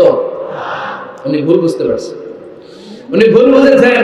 না বুঝে ভুল কথা বিশ্বনবীর কাছে প্রচার করে দেন। আল্লাহর হাবিব সাল্লাল্লাহু আলাইহি ওয়াসাল্লাম সহজ সরল মনা নবী, সাহাবী তার মিথ্যা বলবেন না। বিশ্বনবী বিশ্বাস করলেন। বিশ্বাস করে খালিদ ইবনে ওয়ালিদের নেতৃত্বে 1000 সৈন্যের অভিযান পাঠালেন। বললেন যাও, যে দেখো ঘটনা কি, ঘটনা সত্য হলে অভিযান চালাও। আল্লাহ বলেন নবী অভিযান পরে চালায়, একটু থামেন। ফাতাবায়ানু ইন জাআকুম ফাসিকুম বিনাবাইন ফাতাবায়ানু। নবী ওয়ালিদ এসে আপনার কাছে দেই তথ্য প্রচার করেছে, তথ্যটা সঠিক নয়, আগে যাচাই করেন, তারপরে অ্যাকশনে যান। ঠিক কি না? আমরা ডাইরেক্ট অ্যাকশন মারি। আমরা কি করি? Action, action, direct action. সত্য না মিথ্যা ধার ধারি না। আল্লাহ বললেন নবী অভিযান চালাবেন না। ওয়ালিদ যেই কথা আপনারে বলেছে এই কথাটা সত্য নয়। আন তুসিবু কওমান বিজাহালাতিন ফাতুসবিহু আলা মা ফাআলতুম নাদিমিন। আপনি যদি ওই মুসলমানদের এলাকায় না জেনে অভিযান পাঠান, এই অভিযানে যদি কেউ মারা যায়, প্রত্যেকটা মৃত্যুর দায়ভার কিন্তু আপনার কাঁধেই করতে হবে নবী। ঠিক না? এই যে আপনি চেক না করে, জাস্টিফাই না করে, নিশ্চিত না হয়ে ওয়ালিদের কথায় বিশ্বাস করে বনুল মুস্তালিককে অ্যাটাক করার জন্য 1000 সৈন্যবাহিনী পাঠালেন। ওরা যদি আক্রমণ করতো, কেউ যদি মারা যেত, এই দায়ভার কার? আমার নবী। ঠিক কি না? নবীকে শিখানোর মাধ্যমে আল্লাহ তাআলা গোটা উম্মাহকে শিখাই দিলেন, ইন জাআকুম ফাসিকুম বিনাবাইন ফাতাবায়ানু। কেউ যদি খবর নিয়ে আসে, শুনেই বিশ্বাস করো না, আগে যাচাই করো, আগে চেক করো, তারপরে বিশ্বাস করো। ঠিক কি না? তাহলে এখন থেকে একটা কিছু শুনলে বিশ্বাস করবেন? একজন এসে বলল, ভাইজান আপনার মেয়েরা দেখলাম আরেক ছেলের সাথে বাজারে ঘোরাফেরা করে, ওই রমনার বটমূলে দেখলাম আপনার মেয়ে আরেক ছেলেরে নিয়ে ফষ্টি নষ্টি করে, লোকের কথা বিশ্বাস করে বাসায় যে মেয়ের চুলের মধ্যে ধরে মাইর, আইজন আর কাইলো মাইর। এরকম হতে পারে না? হয়তো ওই লোক আপনার মেয়ের মতো দেখতে আরেক মেয়েকে দেখছেন। এরকম হয় কিনা সমাজে? একজন এসে বললো, ভাই আপনি এখানে ভাবিনি তো দেখলাম ওই জায়গায় আরেক লোকের সাথে ঘোরাফেরা করতেছে, খবর রাখেন না? আপনি দেখে মেয়ে ঘটনা কি? আমার খেয়ে আমার উপরে আরেকজনের সাথে, যে এই বাড়িতে যে মায়ের কোনো কথা নেই। দেখবেন যে ছোট্ট মারামারি থেকে এই ঘটনা অনেক সময় বিচ্ছেদ বা ডিভোর্স পর্যন্ত গড়ায়, ঠিক কিনা? ওই যে শোনার কথাই কাম দিয়েছেন, ফাতাবাইয়ুন, আপনি চেক করেন না। হয়তো আপনার স্ত্রীর মতো দেখতে বা আপনার স্ত্রী যে জামা পরে, যে পোশাক পরে, এরকম পোশাক পরে আরেক নারীকে দেখছে, আপনার বউ না এটা। আপনার মেয়ের ব্যাপারে যে তথ্য দিয়েছে এটা সঠিক নয়, সে আপনার মেয়ের মতো আরেকটা মেয়েকে দেখেছে, এসে আপনার কাছে বলে দিছে, আপনি বিশ্বাস করছেন। ভেজাল আছে না নাই? এই ভেজালগুলোকে থামানোর জন্য কোরআনে এই বিধানগুলো নাযিল করেছে কে? তাহলে ফরিদপুরের ভাইরা 3 নাম্বার গাইডলাইন, সমাজটাকে সুন্দর রাখার তথ্য একটা শুনলেই বিশ্বাস করবেন না। সিলে কান নিয়ে গেছে, শুনলেই সিলের পিছনে দৌড়, নাকি? কি করবেন? আগে কানে হাত দিয়ে একটু দেখবো কান দুইটা আছে না নাই, তারপরে সিলের পিছনে দৌড়া। তাহলে এখন থেকে আমরা তথ্য একটা শুনলে বিশ্বাস করব। তাহলে কি করবেন? বলতে হবে কি করবেন? যাচাই বাছাই, জাস্টিফিকেশন অফ দ্য নিউজ। কোন নিউজ জাস্টিফিকেশন ছাড়া আমরা প্রচার করব, বিশ্বাস করব, শেয়ার করব না। 4 নম্বরে আল্লাহ বললেন, ইয়া আইয়ুহাল্লাযীনা আমানু লা ইয়াসফার কওমুম মিন কওম। ওহে আমার ঈমানদার বান্দারা শোনো শোনো, খবরদার কখনো কোন মুমিন বান্দারে ঠাট্টা করো না, অবজ্ঞা করো না, ঠাট্টা করো না। তার মনে কষ্ট হয় এমন কোন কথা তারে বলো না। নেভার স্কপ অফ এনিবডি, কাউকে নিয়ে ঠাট্টা করবে না। তার দেহ নিয়ে, তার আকৃতি নিয়ে, তার বংশ নিয়ে। এক লোকের বাবা ছিল চোর, কিন্তু তার ছেলে অনেক ভালো। আপনি কি তারা বলতে পারবেন তুই চোরের ঘরের চোর? বলতে পারবেন? চুরি করছে বাবা, ওর কি দোষ? কথা বলেন। এগুলো কবিরা গুনাহ। আওয়াজ করে বলেন তো কি গুনাহ? কবিরা গুনাহ। কারণ আকৃতি নিয়ে, আমার ফরিদপুরের কলিজার টুকরা যুবক ভাইরা, কারো আকৃতি নিয়ে কখনো অবজ্ঞা করবে না, তুচ্ছ জ্ঞান করবে না। এটা কবিরা গুনাহ, এটা আল্লাহ খুব অপছন্দ করেন। এর কারণ আকৃতিটা আমাদের হাতে নাই। আমাদের কারো নাক লম্বা, কারো খাটো, আমরা কেউ কালো, কেউ সাদা, আমরা কেউ স্মার্ট, কেউ অন্যরকম। তো এই যে আমাদের এক এক ধরনের আকৃতি, এটা কি আমি বানাইছি? আপনি বানাইছেন? দিছে কে? এজন্য কারো দেহের গঠন নিয়ে যদি আপনি অবজ্ঞা করেন, এটা প্রক্ষান্তরে আপনি স্রষ্টাকে নিয়ে অবজ্ঞা করবেন। কারো দেহের আকৃতি নিয়ে যদি আপনি তুচ্ছ করেন, তাকে তুচ্ছ করেননি, আমার রবকে আপনি তুচ্ছ করেছেন। চিল্লায় বলেন ঠিক কিনা? খবরদার, তুই কালু, তুই লম্বু, তুই মোটু, তুই কানা, তুই রোহিঙ্গা, আছে না নাই? ইদানিং এটা খুব চলে। এই রোহিঙ্গা নামটা আছে না? ফরিদপুরে এগুলো ঢুকে নাই না? আমাদের ওইদিকে দেখি কি অবস্থা, কারোর সাথে কেউ লাগলে তুই রোহিঙ্গা, কি আসছে এই গালি কবে আসবে? হ্যাঁ, অনেক ধরনের গালি। ঢাকায় আরেকটা চলে ফইন নির্বুত, কি বলে? এই এগুলো আগে শুনে নেই আমরা, রিসেন্ট এগুলো বলা শুরু করছে, ফইন নির্বুত, রোহিঙ্গা না। এগুলো বলে আপনি কাউকে অবজ্ঞা করতে পারবেন? পারবেন না। খবরদার, এটা কবিরা গুনাহ, এটা ছোট গুনাহ মনে করবেন না। কারণ আকৃতি নিয়ে তুচ্ছ করা যায় না, কারণ আকৃতি দান করেছে কে?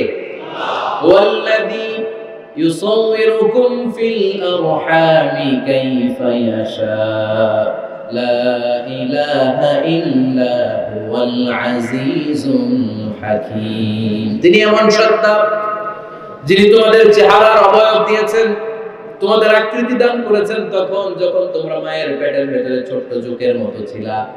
মায়ের পেটের ভেতরে আমরা যখন সবাই এত ছোট্ট, তখনই আমাদের চেহারার আকৃতি দিয়েছে কে?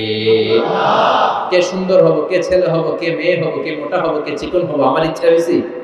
আওয়াজ করে বলতে হবে, কার ইচ্ছায়? প্রত্যেককে যদি আল্লাহ প্রত্যেকের নিজের চেহারা ডিজাইন করতে দিতেন, আল্লাহ যদি বলতেন তোমার চেহারাটা কেমন হবে তুমি ডিজাইন করো, তাহলে আপনি আপনারা কেমন বানাতেন? হ্যাঁ বলেন, ফরিদপুরের ভাইরা বলেন। সুন্দর করে বানাতেন, তাই না?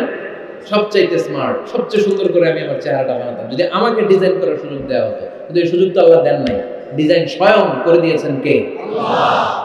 কোন নারীকে যদি আল্লাহ বলতে, এই নারীরা তোমাদের চেহারা কার কেমন লাগবে তোমরা বানাও, প্রত্যেক নারী কি করতো? বিশ্ব সুন্দরী করে নিজেকে বানাতো। খুব ধরার মতো কোনো জায়গা সে নিজের জন্য রাখতো না, ঠিক কিনা? কিন্তু এটা আল্লাহ দেন নাই। এই আকৃতিটা আমাদেরকে সরাসরি দান করেছেন কে? খবরদার, আমাদের অনেকে বিকলাঙ্গ, আমাদের অনেকের হাত ছোট, পা বড়, দেখতে মোটা, কেউ চিকন কেউ কালো। খবরদার, কারণ আকৃতি নিয়ে কখনো কোন অবজ্ঞার সুরে, ঠাট্টার সুরে কোন কথা আমরা বলবো না। রাজি আছেন? সবাই রাজি আছেন? আল্লাহ রাসূল সাল্লাল্লাহু আলাইহি ওয়াসাল্লামের এক সাহাবী ছিল নাম ইবনে মাসউদ রাদিয়াল্লাহু তাআলা। ওনার পায়ের নলা ছিল খুব চিকন, অস্বাভাবিক চিকন, স্বাভাবিক না। তো উনিও এটা ঢেকে রাখতেন, দেখাতেন না কাউকে। একদিন উনি খেজুর পাড়ার জন্য খেজুর গাছে উঠলেন। খেজুর গাছে ওঠার পরে নিচ থেকে সাহাবারা পায়ের চিকন নলা দেখে গেছে, দেখে সবাই হাসি, সবাই হেসে কুটি কুটি। বিশ্বনবী বললেন, হেসো না, খবরদার, আমার ইবনে মাসউদের পায়ের চিকন নলা দেখে হেসো না। আমার ইবনে মাসউদের এই পায়ের চিকন নলা যদি মিজানের পাল্লায় উঠিয়ে দেয়া হয়, কিয়ামতের দিন উহুদ পাহাড়ের চেয়ে ভারী হয়ে যাবে। খবরদার, আমার ইবনে মাসউদকে আবার আল্লাহ অনেক পছন্দ করে, তার পা চিকন দেখে তাকে তুচ্ছ করো না। আল্লাহর হাবিব সাল্লাল্লাহু আলাইহি ওয়াসাল্লামের 11 জন স্ত্রীর মধ্যে থেকে একজন স্ত্রী ছিলেন একজন স্থূল আকৃতির, অবিসিটি ছিল, একটু মোটা। ওনার নাম ছিল সাফিয়া রাদিয়াল্লাহু তাআলা আনহা। আম্মা জান আয়েশার সাথে একবার সাফিয়ার ঝগড়া, নবীদের বউদের মাঝে মাঝে মাঝে ঝগড়া হতো, তবে সেটা হতো মধুর ঝগড়া। সুবহানাল্লাহ পড়েন। আম্মা জান আয়েশা রাদিয়াল্লাহু তাআলা আনহার বাসায় একদিন বিশ্বনবী বসা ছিলেন, আরেকজন স্ত্রী, বিশ্বনবীর আরেকজন স্ত্রী রান্না করে কিছু খাবার আম্মা জান আয়েশার ঘরে পাঠিয়েছেন। এক দাসী দিয়ে বলল, যাও এটা আয়েশার ঘরে দিয়ে আসো, কারণ নবী আয়েশার ঘরে। আম্মা জান আয়েশা রাদিয়াল্লাহু তাআলা বললেন, এগুলো কি? ওই দাসী বলে, তরকারি। কে দিছে? অমুক স্ত্রী। কেন দিয়েছে? আমি কি রান্না করতে পারি না? তোমরা রান্না তোমরা। এই কথা বলে পাতিল সহ উড়ায় মারছেন চেহারা। এর কারণ ওনারা মানুষ ছিলেন, মানবীয় ব্যাপারগুলো ওনাদের মধ্যেও কাজ করত। আবার এক স্ত্রী ঝোল দিয়ে রান্না করে কিছু খাবার নিয়ে এসেছে, আম্মা জান আয়েশা রেগে মেগে ওই ঝোল নিয়ে ওই স্ত্রীর গালের মধ্যে মেখে দিয়েছে। বিশ্বনবীর আরেক বউয়ের গালের মধ্যে ওই ঝোল লাগাই দিয়েছে। এবার ওই স্ত্রী বিশ্বনবীর কাছে যে বলে, ইয়া রাসূলুল্লাহ, দেখেন আয়েশারে আপনি বেশি আদর করেন তো, দেখেন কি করে আমাদের সাথে। এই যে আমাদের গালের মধ্যে ঝোল মাখাই একবার মেকআপ বানিয়ে দিয়েছে। বিশ্বনবী সাল্লাল্লাহু আলাইহি ওয়াসাল্লাম বললেন, তাই? আয়েশাকে ডাকে। আম্মা জান আয়েশা রাদিয়াল্লাহু তাআলা আনহা আসলেন। আল্লাহ রাসূল সাল্লাল্লাহু আলাইহি ওয়াসাল্লাম বললেন, তুমি কি আমার এই স্ত্রীর সাথে এমন আচরণ করেছো? আম্মা জান আয়েশা বললেন, করেছি। কেন? আম্মা জান আয়েশা বললেন, তখন মেজাজটা গরম ছিল, এখন বুঝতে পারতেছে আসলে এই কাজটা করা ঠিক হয়নি। এবার বিশ্বনবী বিচার করবেন। বিশ্বনবী বললেন, আল কিসাস, যেমন করা হয়েছে বিচার হবে তেমন। তোমার গালে যেমনি ঝোল লাগাই দিয়েছে, তুমি একটু ঝোল নিয়ে আয়েশার গালে লাগাই দাও। সুবহানাল্লাহ পড়বেন না? ওই স্ত্রীও কিছু ঝোল নিয়ে আম্মা জান আয়েশার গালে লাগাই দিল। এখন দুইজনে হাসতেছে, বিশ্বনবীও হাসলেন, আরশের উপর থেকে খুশি হয়ে গেলেন কে? তো স্ত্রীদের মধ্যে মাঝে মাঝে এটা ঘটতো। সাফিয়া রাদিয়াল্লাহু তাআলা আনহা ছিলেন একটু মোটা। আম্মা জান আয়েশা বললেন, ইয়া রাসূলুল্লাহ, দেখেন আপনার মোটি বউ, আপনার মোটকি বউ, এই মোটি বউ বলে একদিন একটা গালির মধ্যে দিয়ে ফেলছে। আল্লাহ রাসূল সাল্লাল্লাহু আলাইহি ওয়াসাল্লাম রেগে গেলেন, বললেন, আয়েশা এটা কেমন কথা তুমি বললা মোটি? আমার সাফিয়ারে তুমি মোটি বলে গালি দিলা রে আয়েশা।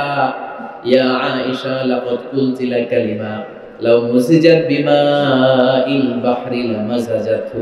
এমন একটা মন্তব্য তুমি সাফিয়ার ব্যাপারে করে ফেলেছো রে আয়েশা, এই কথাটা যদি সাগরের নীল পানির মধ্যে ছেড়ে দেয়া হয়, এই কথার পঙ্কিলতার কারণে, এই কথার কর্দমাক্ততার কারণে, এই কথার পঙ্কিলতার কারণে সাগরের সব পানিগুলো মুহূর্তের মধ্যে কালো হয়ে যাবে।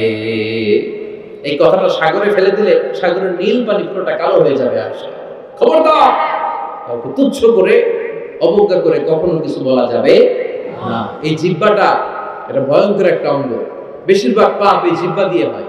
কি দিয়ে হয়? এজন্য সাহাবারা জিহ্বা ধরে মাঝে মাঝে জিহ্বার মধ্যে ব্যাট মারতেন আর বলতেন, জিহ্বা তোর জন্য আমি আটকে যাবো কিয়ামতের দিন। আমলিক আলাইকা লিসানাক, নিজের জিহ্বার মালিক নিজে হন। আপনার জিহ্বার মালিক যেন শয়তান না হয়ে যায়। জিহ্বা আপনার, শয়তানের ভাষা আপনি কথা বলেন কেন?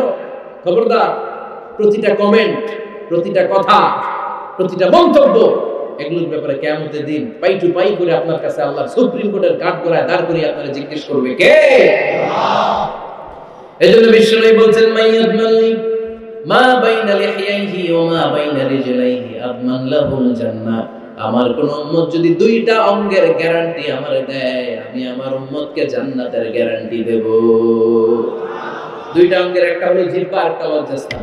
দুই চোয়ালের মাঝে যা থাকে লিজ্জা জিহ্বা, আর দুই পায়ের মাঝখানে যা থাকে লজ্জাস্থান। এই দুইটা অঙ্গের গ্যারান্টি যদি বিশ্বনবীকে আপনি দেন যে নবী জিহ্বা আর লজ্জাস্থান এই দুইটা অঙ্গের কোনো পাপ আমি করব না, নবী বলে আমি দুনিয়ায় তোমার জান্নাতের গ্যারান্টি দেব।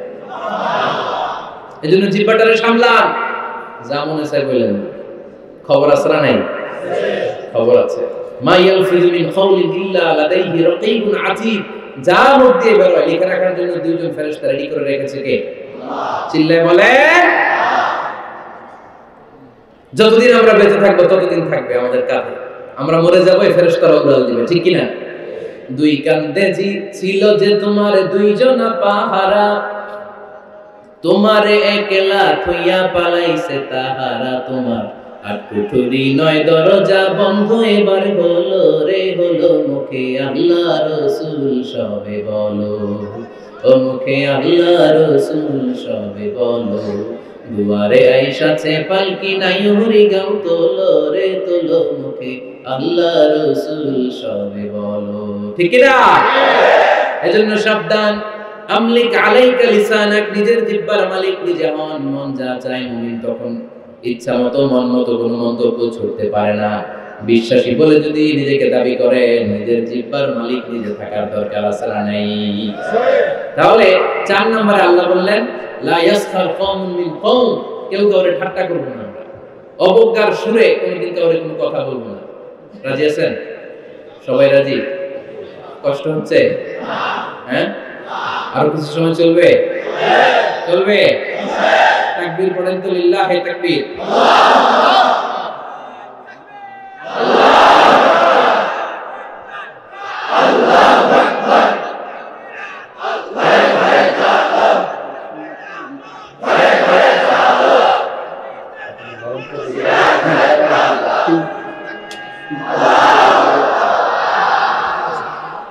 মাশাআল্লাহ, সবাই আওয়াজ করে বলি মাশাআল্লাহ। আমরা বিশৃঙ্খলা করবো না, একসাথে বিদায় নিব। আরো অনেক সময় আছে আমার হাতে, আমরা একসাথে কথা শুনে বিদায় নিব। রাজি আছেন তো? বিশৃঙ্খলা করে মাঝখান থেকে উঠবেন কে কে দেখি? উঠবেন না? আজকে অনেক সুশৃঙ্খল। দোয়া আছে, মোনাজাত আছে, আমরা একসাথে একটু দোয়া করব। দোয়া করে এরপর বিদায় নিব। এই 1 বছর পর পর এই প্রোগ্রাম হয়, আবার বেঁচে থাকলে কবে আসি না না আসে, ঠিক কি না? দোয়ায় অংশগ্রহণ করে যাবেন তো সবাই? মাশাআল্লাহ, আজকের প্রোগ্রাম অনেক সুশৃঙ্খল। আমি যখন নামি তখনই ভালো লাগতেছিল আমার, কারণ ধাক্কা ধাক্কি করে এমন ভাবে হেলিকপ্টারের উপর মানে ঝাপটে পড়ে লোকজন, এতে অনেক সমস্যা। আমরা বেরোতে পারি না, প্রোগ্রামে আসতে পারি না, দেরি হয়ে যায়, সব কিছু ডিসঅর্ডার হয়ে যায়। আজকে এত সুশৃঙ্খল ব্যবস্থাপনা আমার খুব ভালো লেগেছে। ফরিদপুরের মানুষ খুবই সুশৃঙ্খল। আল্লাহ তুমি ভাইদেরকে আরো ভালো ভালো কাজ আঞ্জাম দেওয়ার তৌফিক দান করো। আওয়াজ করে পড়বো আমিন। এরপরে 5 নম্বরে আল্লাহ বললেন ওয়ালা তালমিজু আনফুসাকুম, খবরদার তোমরা অন্যের দোষ খুঁজো না। দোষ খুঁজবা নিজেদের, কিন্তু সমাজে আমরা অন্যের দোষ খুঁজি কি খুঁজি না? 5 নম্বর ওয়ালা তালমিজু আনফুসাকুম, নেভার ডিসফেম ইচ আদার, একে অপরের দোষ খুঁজো না। আমাদের সমাজে কিছু লোক আছে নিজের দোষ দেখে না, খালি অন্যের দোষ দেখে। আছে না নাই? চায়ের দোকানে বসে বসে দেখবেন বলবে এই বাড়িতে এই সমস্যা, ওই বাড়িতে ওই সমস্যা, ওই বাড়িতে মারামারি, ওই বাড়িতে কাটাকাটি, তোর বাড়িতে কি সমস্যা ওটা বল, তোমার বাড়িতে কি সমস্যা ওটা বলো মিয়া। আছে না এরকম? এই হুজুর ভালো না, এই সমস্যা, ওই হুজুরও ভালো না, এই হুজুরও খারাপ, এই হুজুরের এই সমস্যা। তুমি হুজুরের কি সমস্যা? তুমি হুজুরের কি সমস্যা আগে জাতির কাছে ওইটা বলো। আগে নিজে ভালো হও, নিজে ভালো তো জগৎ ভালো। খবরদার অন্যের দোষ খুঁজবেন না, এটা খুব বাজে একটা স্বভাব। খালি অন্যের দোষ খুঁজে, যে নিজে নিজের দোষ খুঁজতে পারে, যে নিজে নিজের সমালোচনা করতে পারে, সে সবচেয়ে বুদ্ধিমান। কারণ অন্য কি করছে এই ব্যাপারে আপনাকে ধরবে আল্লাহ। কথা বলেন না কেন? আল্লাহ আপনাকে ধরবে আপনার কি সমস্যা, আপনি কি করলেন, শুধু ওই ব্যাপারেই আপনি জিজ্ঞাসিত হবেন।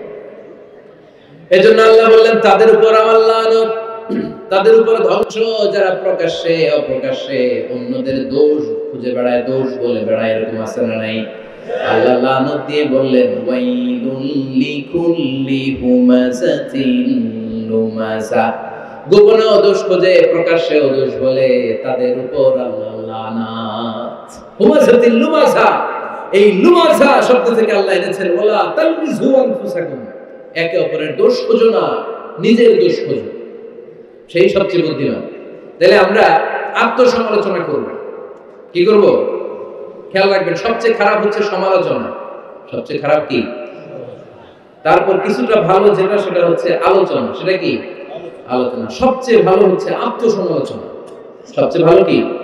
তাহলে তিনটা বললাম। এক হচ্ছে সমালোচনা, আমরা করব না, আমরা করব আলোচনা, আর সবচেয়ে বেশি করব আত্মসমালোচনা, সেলফ ক্রিটিসিজম। রাতে ঘুমানোর আগে একটু ভাববেন কি কি ভুল করলাম, কাকে কাকে কষ্ট দিলাম, কি কি অন্যায় আজকে আমার দ্বারা হলো, কালকের দিনটা যেন আমার আজকের দিনের চেয়ে ভালো হয়। নিজের সাথে নিজের এরকম বোঝাপড়ার দরকার আছে না নাই? আমরা যেন আত্মসমালোচনা করি ফরিদপুরের ভাইরা, অন্যের দোষ যেন না খুঁজি। স্মল পিপল ট্রাকেবল পিপল, যারা নিচু মনের মানুষ, এরা শুধু মানুষের দোষ খুঁজে বেড়ায়, মানুষ নিয়ে কথা কয়, এই মানুষের সমস্যা, এই সমস্যা। Average people talk about things and story and the incidents. যারা মাঝারি মনের মানুষ, তারা বিভিন্ন ঘটনা নিয়ে কথা বলে, বিভিন্ন বিষয় নিয়ে কথা বলে। আর গ্রেট পিপল, যারা মহামানুষ, they talk about ideas, তারা নতুন নতুন আইডিয়া নিয়ে কথা বলে। এই আইডিয়া সমাজে অ্যাপ্লাই করলে, ইমপ্লিমেন্ট করলে সমাজটা বদলে যাবে। এই আইডিয়া এখানে সেট করলে এখানে কল্যাণ হবে। বড় মনের মানুষরা আইডিয়া নিয়ে কথা বলে। এখন the decision is yours, সিদ্ধান্ত আপনার। আপনি কি ছোট মনের মানুষ হবেন না বড় মনের মানুষ হবেন? অন্যরে নিয়ে আমার কোনো টেনশনের দরকার নেই। আরে আমি জান্নাতি না জাহান্নামী, এই টেনশনে তো ঘুম আসে না। আমার কি অবস্থা হবে আমি জানি না। আমি আরেকজনের দোষ করি, আমি আরেকজনের বদনাম বলি, আমি আরেকজনের পিছু লেগে থাকি। খবরদার, বিশ্বাসী বলে যারা দাবি করে তারা কখনো অন্যের পিছু লাগতে পারে না। খেয়াল রাখবেন, কেউ যদি পিছু লেগে থাকে ও আজীবন পিছেই থাকবে। পিছু লাগা মানে কি? ও সামনে না আমি সামনে? কথা বোঝে নাই বোধহয়। কেউ যদি আমার পিছু লাগে, ও সামনে না আমি সামনে? আমি সামনেই থাকবো, ও পিছনেই থাকবে। কথা বুঝতে পেরেছেন? পিছু লাগবো না কারো, কারো পিছু লাগলে আমি পিছনে পড়ে যাবো। কারো দোষ খুঁজবো না, নিজের দোষ খুঁজবো। আমার কি সমস্যা, আমার কি ইমপ্রুভ করা দরকার, আমার কি ডেভেলপ করা দরকার, আমি নিজেকে কিভাবে সাজাতে পারি, এই নিয়ে থাকবে আমার টেনশন। আল্লাহর দেয়া আমাদের জন্য সবচেয়ে বড় উপহার হচ্ছে সময়। আল্লাহ আপনারা এত কিছু দিয়েছেন, এর মধ্যে সবচেয়ে দামি কোন জিনিসটা দিয়েছে জানেন? সময়। কি দিয়েছেন? সময়। আমাদের জীবনের এই সবচেয়ে দামি জিনিসটা, এই সময়টা আমরা অন্যের পিছনে লাগাই, অন্যের দোষ খুঁজতে খুঁজতে অন্যের এই সময়টা দিয়ে দিই, নিজের সময় নিজের কাজে লাগাতে পারি না, তাই না? এজন্য আমরা যেন অন্যের দোষ না খুঁজি, নিজের দোষ খুঁজি। ওয়ালা তালমিযু আনফুসাকুম, একে অপরের দোষ খুঁজো না। আদেশটা কার? আওয়াজ করে বলতে হবে, আদেশটা কার? এরপরে রব্বুল আলামিন বললেন ওয়ালা তানাবাযু বিল আলকাব, খবরদার খবরদার, কাউরে মন্দ নামে ডেকো না। প্রত্যেককে যে নামে ডাকলে সে খুশি হয় তাকে ওই নামে ডাকো। কোনো মন্দ নামে কখনো কাউরে ডাকা যাবে না। মন্দ নামে ডাকা যাবে না। সম্মানিত ভাইরা, কাউরে মন্দ নামে ডাকবেন না। তার যেই নাম ওই নামে ডাকবেন। যে নামে সে নিজেকে ডাকলে পছন্দ করে তাকে ওই নামে ডাকবে। মন্দ নামে কাউরে ডাকা যাবে না। এটা কবিরা গুনাহ। এটা কি গুনাহ? কবিরা গুনাহ। কারণ প্রত্যেকের নামটা প্রত্যেকের কাছে খুব প্রিয়, খুব আপন, খুব যত্নের, তাই না? ভাই আপনার নাম কি? উজ্জ্বল হোসেন। উজ্জ্বল নামে আরো মানুষ এই গ্রামে আছে না নাই? আপনার কাছে মনে হচ্ছে আরে উজ্জ্বল নামটা খুব স্বাভাবিক একটা নাম। উজ্জ্বল, কত উজ্জ্বল আছে এলাকায়। আপনার কাছে এরকমই লাগে, কত উজ্জ্বল, কিন্তু ওনার কাছে উজ্জ্বল নামটা এরকম না। ওনার কাছে উজ্জ্বল নামটা স্পেশাল। উজ্জ্বল নামটা কি? স্পেশাল। কারণ এই নামে তাকে সবাই ডাকে। এই নামটা তার কাছে খুব আদরের, খুব যত্নের। হুজুর আপনার নাম কি? সুলাইমান ফারুকী। আপনার কাছে মনে হতে পারে আরে কত সুলাইমান তো জীবনে দেখছি, কত সুলাইমান আছে বাংলাদেশে, 10,000 সুলাইমান আছে না নাই?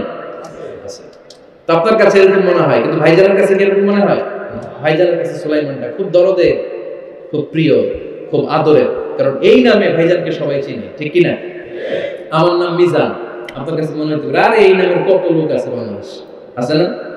আমার কাছে এই নামটা খুব দরদের, কারণ আমার মিজান বললে আমি বলি কি, আরেকজনের ডাকলে আমি তাকাই, ঠিক কিনা? ভাবছি আমার ডাকছে, কারণ এই নামটার প্রতি আমার একটা দুর্বলতা কাজ করে, এটা আমার পরিচয় বহন করে প্রত্যেকের কাছে, প্রত্যেকের নামটাই আমার। এজন্য কারণ নাম যখন নেবেন সুন্দরভাবে নেবেন, প্রত্যেকের নামকে পছন্দ করে। তার প্রমাণ, কেউ কাগজ কলম পাইলেই দেখবে নিজের নাম লেখে, সিগনেচার মারে, আসলে নাই?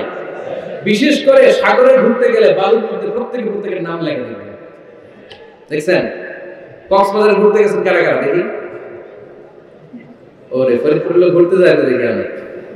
আচ্ছা, দেখবেন আমি অনেককে দেখেছি সাগর পাড়ে বালুর তীরে বালু পেলেই প্রত্যেকে নিজের নামটা লেখে আবার লাভ চিহ্ন দেয়, বড় করে একটা কি দেয়, লাভ মানে কি?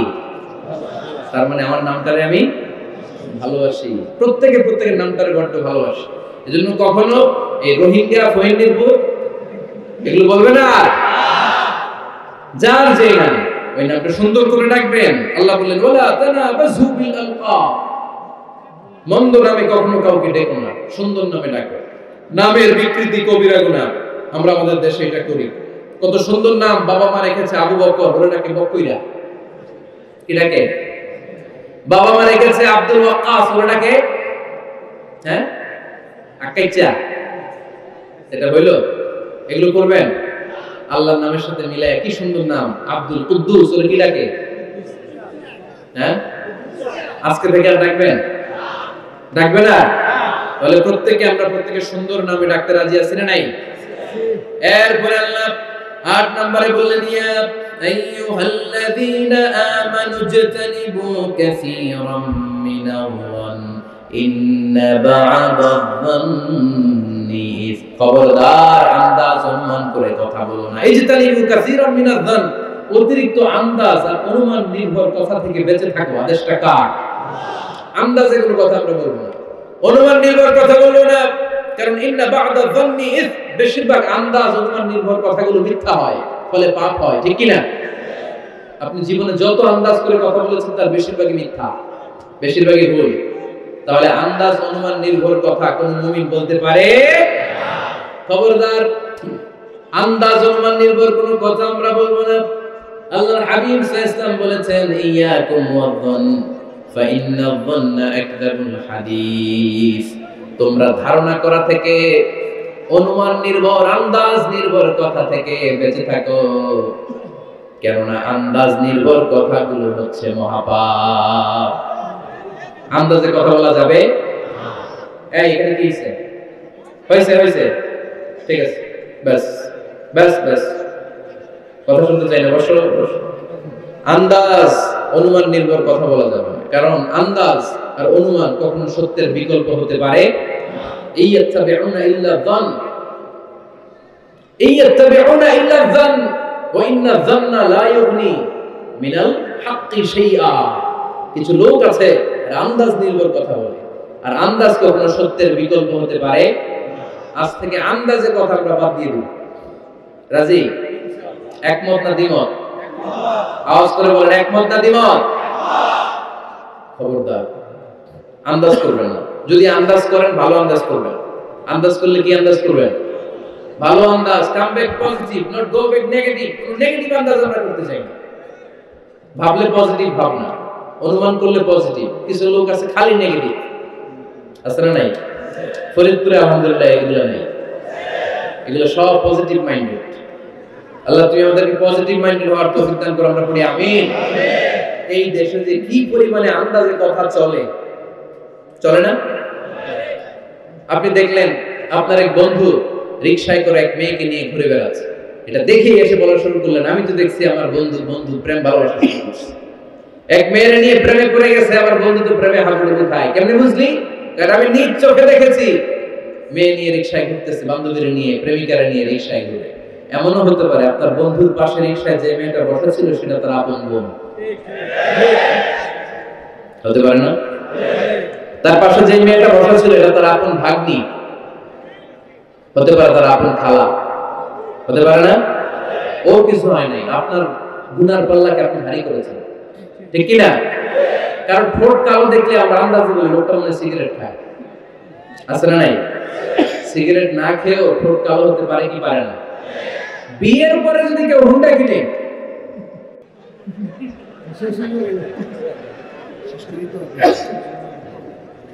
বিয়ের পরে যদি হুন্ডা কিনে, কিসের হুন্ডা?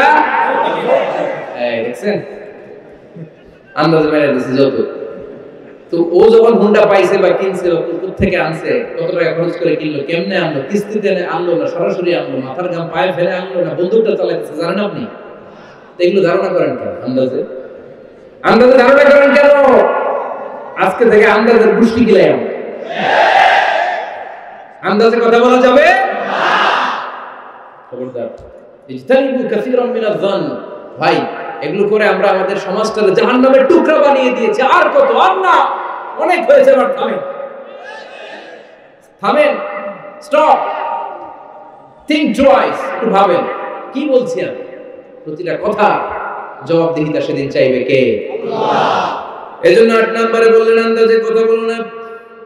9 নম্বরে আল্লাহ বললেন ওয়ালা তাজাসসু, গোয়েন্দাগিরি করো না। গোয়েন্দাগিরি আছে না নাই? আছে। সামাজিক ভারসাম্য শৃঙ্খলার জন্য গভর্নমেন্টের যে গোয়েন্দা, ওইটা না, ওইটা ঠিক আছে। মদিনায় ছিল ওমর ফারুকের গোয়েন্দা, আল্লাহ রাসূলের গোয়েন্দা। আমরা নিজেরা ব্যক্তিগত দায়িত্বে যে গোয়েন্দাগিরিটা করি, কারো জানলা ফাঁকা খোলা থাকলে চোখ দিয়ে যে উকিটা মারি, ওইটা নিষেধ। ওয়ালা তাজাসসু, গোয়েন্দাগিরি করো না। কিছু লোক আছে দেখবেন, এরা ফিসফিস করে কি যেন বলতেছে, উনি কান পেতে আছে, আছে না নাই? এরা কি বলে এটা নিয়ে আপনার তো ইন্টারেস্ট কেন? ছিদ্র থাকলে অনেক ওই দিক দিয়ে চোখ দেয়, আছে না নাই? টিনের ঘরের ছিদ্র, ওদিক দিয়ে চোখ দিতেছে। বিষ্ণু বলছেন কোন ছিদ্র দিয়ে যদি কেউ চোখ দেয়, গোটা বের ওর চোখ কালা করে না। বাংলাদেশে যদি দেন, এই দেশে বিচার হতে পারে যে কেন চোখ কালা করলেন। কিন্তু মদিনার সমাজে কেউ অন্যায় ভাবে কারো ঘরের ছিদ্র দিয়ে চোখ দেওয়ার কারণে যদি চোখ গুতা মেরে চোখ নষ্ট করে দেওয়া হয়, তার জন্য কোনো বিচার নাই। কারণ তুমি অপরাধী, তুমি এত ছিদ্রান্বেষী কেন? জানলা খোলা থাকলে উঠি মারে। মানুষের গোপন চিঠি পড়ে, আছে না নাই? কারো চিঠি যদি পান, খুলে দেখবেন কখনো? কারো মোবাইল পেয়ে গেছেন, ওরে পাইছি বড় ভাইয়ের মোবাইল, দেখি তো গ্যালারিতে কার কার ছবি, আছে না নাই? না, করা যাবে না। কারো ফেসবুকের ভিতরে ঢুকেই সে কার সাথে চ্যাটিং করলো, মেসেঞ্জারে কি বললো, এগুলো দেখবেন না, এগুলো হারাম। তার ইনবক্স চেক করবেন না, কারো গোপন চিঠি দেখবেন না, কারো বেশি ব্যক্তিগত ব্যাপারে প্রশ্ন করবেন না। করা যাবে? অনেকে আছে খালি ব্যক্তিগত প্রাইভেট ম্যাটারে নাক গলায়। ভাই, বাড়ি কই, কি চাকরি করে, সরকারি, বেতন কত, ভাবি কি করে, আপনার ভাবিও চাকরি করে, ভাবির বেতন কত, ভাবির বেতন কত, এটা যে তোমার কি লাভ, ঠিক কি না? ইত্যাদি ইত্যাদি ইত্যাদি প্রাইভেট ম্যাটার, ফ্যামিলি ম্যাটার নিয়ে আমাদের আগ্রহ। ওয়ালা তাখফু মা লাইসা লাকা বিহি ইলম, এটা তোমার জানার কথা না, ওইটা নিয়ে তো আগ্রহ দেখাবা না। অয়েল ইউর ওন মেশিন, নিজের চরকায়, নিজের চরকায় তেল দিলেন, নিজের চরকায় দিয়ে। অন্যকে নিয়ে এত আগ্রহ ভালো না, অন্যের পিছনে লাগেন না। এই গোয়েন্দাগিরি থেকে আল্লাহ আমাদেরকে বাঁচাও। মানুষের প্রাইভেট ম্যাটার নিয়ে যেন আমাদের কিউরিওসিটি না থাকে। Everyone has a privacy, a private own space, and no one should interfere someone own space. কারণ নিজের স্পেসে যে ইন্টারফেয়ার করা এটা হারাম। সব শেষে আল্লাহ বললেন ওয়ালা ইয়াগতাব বা'দুকুম বা'দা আইয়ুহিব্বু আহাদুকুম আন ইয়াকুলা লাহমা আখিহি মাইতান ফাকারিহতুমু। খবরদার, খবরদার, একে অপরের গীবত করো না। আলহামদুলিল্লাহ ফরিদপুরে এসব নাই, গীবত আছে? এটা একটা মহামারী। গীবত হচ্ছে মহামারী, বাংলাদেশের জাতীয় রোগ। আমি নাম দিয়েছি বাংলাদেশের জাতীয় শারীরিক রোগের নাম হচ্ছে ডায়াবেটিস, ঠিক কি না? আর এই মানসিক সবচেয়ে বড় রোগ বাংলাদেশের হচ্ছে গীবত। এটা হুজুর থেকে আরম্ভ করে, আলেম থেকে শুরু করে, সাধারণ মানুষ থেকে শুরু করে, নেতা নেত্রী থেকে শুরু করে, 17 কোটি মানুষ খুব মজা পায়, রসগোল্লার চেয়ে মজা। আপনার ইবাদতগুলো দিয়ে দিচ্ছেন সবার জন্য। যার ব্যাপারে আপনি গীবত করতেছেন, আপনার হজ কষ্ট করে মিনায় ধাক্কাধাক্কি করে যে হজটা করছেন, ধাক্কাধাক্কি করে হাজরা আসওয়াদের চুমুটা দিয়েছেন, আরাফাতের ময়দানে চোখের পানি ছেড়ে যে কান্নাটা করেছেন, এই সব সবগুলো আপনি তার আমলনামায় তুলে দিয়েছেন। তার ব্যাপারে গীবত করে, চুগলখুরি করে, তার কথা আরেকজনের কাছে লাগিয়ে, ওর কথা আরেকজনের কাছে লাগিয়ে, এই যে সমাজে গিরিঙ্গি লাগালেন আপনি, এই যে সামাজিক ভারসাম্য রক্ষা করলেন, আপনার সব ইবাদতগুলো আল্লাহ ভাগ করে ওদের আমলনামায় তুলে দিয়েছে। খবরদার, মরা ভাইয়ের গোশত খাওয়ার চেয়ে বড় অপরাধ। এই দেশে হালাল সিস্টেমে অনেকে গীবত করে এইভাবে। আমি আপনাদেরকে দেখাই, কথা শুরু করবে এইভাবে। কি যে অবস্থা সমাজের, বলাও যায় না, বললে তো গীবত হয়ে যায়, না বলেও পারি না, তাই না? এরকম বলে না অনেকে, বললে তো কি হয়ে যায়? হ্যাঁ, বললে যদি গীবত হয়ে যায় তাহলে স্টপ। এতটুকু যেহেতু বলছেন যে বললে গীবত হয়ে যায়, তখন স্টপ। আওয়াজ করে বলেন, তখন স্টপ। মেরাজ রজনীতে বিশ্বনবী দেখলেন রিজালান, কিছু লোক, লাহুম আসফারুন মিন নুহাস, তামা দিয়ে তৈরি আঙ্গুল, এই আঙ্গুলগুলো দিয়ে তারা ইয়াখদাশুনা উজুহাহুম ওয়া সুদুরাহুম, নিজেদের লোহার আঙ্গুল দিয়ে, তামার আঙ্গুল দিয়ে নিজের গালের গোশত, নিজের বুকের গোশতগুলো টেনে টেনে ছিঁড়ে ছিঁড়ে খাচ্ছে। বিশ্বনবী বললেন, জিবরাইল, মান হুম ইয়া জিবরাইল, ও জিবরাইল আমাকে তুমি বলো এরা কারা? সাইয়েদনা জিবরাইল বললেন, হুম আহলুল গীবাতি মিন উম্মতিক, আপনার উম্মতের মধ্যে যারা দুনিয়ার বুকে গীবত করত, এই লোকগুলো হলো তারা। চায়ের দোকানে এগুলো খুব চলে, এর কথা ওর কানে, ওর কথা এর কানে, একটা গিরিঙ্গি লাগে, আছে না নাই? এগুলো করবেন।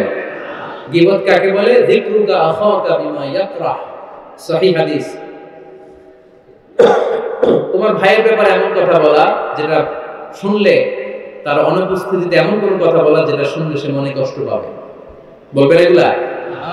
স্পেসিফিক কিছু কাজে বলতে পারেন, যেমন সমাজে কেউ দুর্নীতি করতেছে, খুব খারাপ কাজ করতেছে, সমাজটাকে শেষ করে দিয়েছে, তার বিরুদ্ধে জনমত তৈরি করার জন্য বলতে পারেন। আপনি দেখলেন আপনার বন্ধুর ছেলে গাছের চিপায় লুকায় লুকায় সিগারেট খায়, আপনি আপনার বন্ধুকে যে বলতে পারেন, তোমার ছেলের এই দশা, তোমার মেয়ের এই দশা। এগুলো তো গীবত হবে না, কিন্তু কারো ব্যাপারে কারো কান ভারী করার জন্য উল্টাপাল্টা কথা বলা যাবে না, খবরদার। তাহলে গীবতকে আমরা কি বলে দিলাম? এই 4-5 জন নো বলতে হবে, নো। গীবতকে আমরা কি বলবো? চগলখড়িকে কি বলবো? এগুলোর সাথে মুসলমানদের কোনো সম্পর্ক আছে? 5 বার মুমিনদেরকে ডাক দিয়ে সব শেষে আল্লাহ গোটা বিশ্বের সবাইকে ডাক দিয়ে বললেন, ইয়া আইয়ুহান নাসু ইন্না খালাকনাকুম মিন যাকারিন ওয়া উনসা ওয়া জাআলনাকুম শুউবান ওয়া ক্বাবাইলা লিতাআরাফু ইন্না আকরামাকুম ইনদাল্লাহি আতকাকুম। পড়েন আল্লাহু আকবার। আল্লাহ বললেন, ও দুনিয়ার মানুষেরা শোনো শোনো, এতক্ষণ আমাদেরকে ডাক দিতেছিলেন, এতক্ষণ মুমিনদেরকে ডেকে ডেকে আল্লাহ বলছিলেন, ও বিশ্বাসীরা শোনো শোনো। এক আল্লাহ রেখে বললেন, ও গোটা দুনিয়ার মানব কুল শোনো শোনো, তোমাদের সবাইকে আমি এক নারী এক পুরুষ থেকে তৈরি করেছি। কয়জন নারী, কয়জন পুরুষ? ওই পুরুষটার নাম, নারীটার নাম। তাহলে আমাদের গোড়া এক, এই মানব সভ্যতা গোড়া একটা, শিকড় এক জায়গায়, ঠিক কিনা? সেই হিসাবে কোনো না কোনো ভাবে আমরা কেউ না কারো আত্মীয়, কোনো না কোনো ভাবে কেউ না কারো ভাই, ঠিক কিনা? যদি আপনি হিন্দু হন তারপর আমার ভাই, কারণ আপনার বাবার নাম, হিন্দুর বাবার নাম আদম, খ্রিস্টানের বাবার নাম, নাস্তিকের বাবার নাম, আমরা যারা মুমিন আমাদের বাবার নাম, সবার বাবা এক, সবার বাবা এক, সবার মা এক, কোনো বিভেদ নাই। বিভেদের দেয়াল আমরা গেঁথেছি, বিভেদের প্রাচীর আমরা তৈরি করেছি, আমরা বানিয়েছি ধনী গরিব এটা 2 দল, এটা আল্লাহ বানিয়েছে। আমরা বানিয়েছি সাদা কালো 2 দল, শ্বেতাঙ্গ কৃষ্ণাঙ্গ 2 দল, আমরা বানিয়েছি আরব অনারব, আমরা বানিয়েছি পয়সাওয়ালা গরিব। আল্লাহর কাছে কোনো পার্থক্য আছে? আল্লাহ বললেন, ধনী বলো গরিব বলো, রাজা বলো ফকির বলো, সাদা বলো কালো বলো, আমি আল্লাহর দরবারে পার্থক্য নাই। আমি আল্লাহর কাছে যদি কেউ সেরা হতে চায়, তার অন্তরে লাগবে তাকওয়া, মানে আল্লাহর ভয়। যাদের হৃদয়ে আছে আল্লাহর ভয়, তারা কবু পথ ভুলে যায় না। আল্লাহর প্রেম ছাড়াই দুনিয়া কারো কাছে কোনো কিছু চাই না। রাতের আধারে যারা সেজদাতে রায়, দু চোখের স্রোতে নদী যেন বয়, ছলনার হাতছানি যতই আসুক পেছনে ফিরে সে তাকায় না। যাদের হৃদয়ে আছে আল্লাহর ভয়, তারা কবু পথ ভুলে যায় না। ঠিক কি না? এজন্য আল্লাহর ভয়, তাকওয়া, আল্লাহর ভয় যদি অন্তরে থাকে সেই আল্লাহর কাছে সেরা। এছাড়া আল্লাহর কাছে কারো কোনো আলাদা মাতব্বরি নাই। ঠিক কি না? তার প্রমাণ আমরা যখন নামাজে দাঁড়াই, এলাকার সবচেয়ে ধনীটাও দাঁড়ায়, তার পাশে রিকশাওয়ালাও দাঁড়ায়। আমরা যখন নামাজে দাঁড়াই, মালয়েশিয়াতে মাহাথির মোহাম্মদ যখন দাঁড়ায়, তার পাশে আমিও দাঁড়াই। আমরা যখন নামাজে দাঁড়াই, প্রেসিডেন্ট যখন দাঁড়ায়, তার পাশে কুলিওয়ালা, ঠেলাওয়ালা, রিকশাওয়ালাও দাঁড়ায়। আমরা যখন নামাজের কাতারে দাঁড়াই, ধবধবে সাদা লোকটা যেমনি দাঁড়ায়, কুৎসিত কালো লোকটাও আমার ভাই আমার পাশে আল্লাহর জন্য নামাজে দাঁড়ায়। কোনো পার্থক্য নাই, পার্থক্য আমরা বানিয়েছি। আমাদের কোরআন কয়টা? প্রভু কয়জন? তাহলে পার্থক্য করেন কেন? আমাদের নবী কয়জন? কাবা কয়টা? তাহলে পার্থক্য করলেন কেন? আমাদের প্রভু এক, নবীর উম্মত, জীবন বিধানে কইশি বাণী কোরআন। তবে কেন এক নও হে মুসলমান, এক হও করিয়া আহ্বান। এই আহ্বানের সাথে সবাই একমত? বাইতুল্লাহ মদিনা শরীফে, উহুদ পাহাড়ে, বদরের মাঠে, একটা তো জীবন মরণ যে একটাই, একসাথে মিলে মিশে একটাই প্রাণ। তবে কেন এক নও হে মুসলমান, এক হও করিয়া আহ্বান। ঠিক কি না? আমরা এক হতে চাই, আমরা বিচ্ছিন্ন থাকতে চাই না, কাদা ছোড়াছুরি করতে চাই না, আমরা মিলে যেতে চাই। মিলতে চান? মিলতে চান? মনে রাখবেন প্রিয় ভাইয়েরা, যদি আমরা একা থাকি তখন আমরা ব্যক্তি। খেয়াল করে শুনুন, যদি আমরা একা থাকি তখন আমরা ব্যক্তি, যখন আমরা সবাই মিলি তখন আমরা শক্তি। এজন্য ঐক্যের কোনো বিকল্প নাই, ভ্রাতৃত্বের কোনো বিকল্প নাই, আমাদের মাঝে কোনো ভেদাভেদ নাই, আমরা সবাই এক, আমাদের রব একজন। চিল্লায় বলেন ঠিক কি না? এজন্য এই বিভেদের দেয়াল, বিভেদের প্রাচীরকে ভেঙে গুড়িয়ে দেন, ঐক্যের পথে যেন আমরা হাঁটি, আমরা যেন কাদা ছোড়াছুরি না করি। আর সামাজিক ভারসাম্য, সুখ, সমৃদ্ধি এগুলোকে অটুট রাখার জন্য আল্লাহ যে সামাজিক 10টা মোরাল এন্ড এথিক্যাল গাইডলাইন দিয়েছেন, এগুলো যেন আমরা মেনে চলতে পারি। রাজি আছেন সবাই? 10টা গাইডলাইনের উপর আমল করা যাবে না? আপনারা উঠলেন কে কে? দেখি দেখি। প্রথমে তো ওয়াদা করলেন মনোযোগ সহকারে যাবেন, উঠলেন কেন? বসেন বসেন। তাহলে আমরা আল্লাহ রাসূলের কথাকে ফাইনাল বলে মানব, নবীর উপরে আমাদের কথা নাই। কোন তথ্য শুনলেই এটা সত্য হোক আর মিথ্যা হোক আমরা ফেসবুকে শেয়ার দিয়ে দেব কালকে থেকে। হ্যাঁ, কি করব? যাচাই। কারণ আকৃতি গঠন নিয়ে আমরা তুচ্ছ জ্ঞান করব না। খবরদার খবরদার, কারো দোষ খুঁজবো না, মন্দ নামে কাউকে ডাকবো না, আন্দাজে কোনো কথা বলবো না, আমরা গোয়েন্দাগিরি করব না, অন্যের গোপন বিষয় নিয়ে ঘাটাঘাটি করব না, গীবত করব না, আমরা নিজের দোষ খুঁজবো। রাজি আছেন সবাই? রাজি? আল্লাহ আমাদের কথাগুলো বুঝে আর আমল করার তৌফিক দান করেন। আমরা সবাই করি আমিন। প্যান্ডেলের ভিতরে এই মাহফিলের ভলান্টিয়ার কর্মী কারা কারা আছে? হাত তোলো তো। মাশাআল্লাহ। ফরিদপুরের এই অর্গানাইজিং কমিটিকে আমি অন্তরের অন্তঃস্থল থেকে শুভেচ্ছা জানাই যে ভাইরা এত চমৎকার প্রোগ্রামের আয়োজন করেছে, এবং উপস্থিত জনতাকে আমি শুকরিয়া জানাই যে একজন লোক ওঠে নাই, মাশাআল্লাহ সবাই বসেছিল। এই আপনাদের এলাকায় যে মসজিদ আছে আল্লাহর ঘর, এই মসজিদের জন্য একটু পকেট কালেকশন হবে।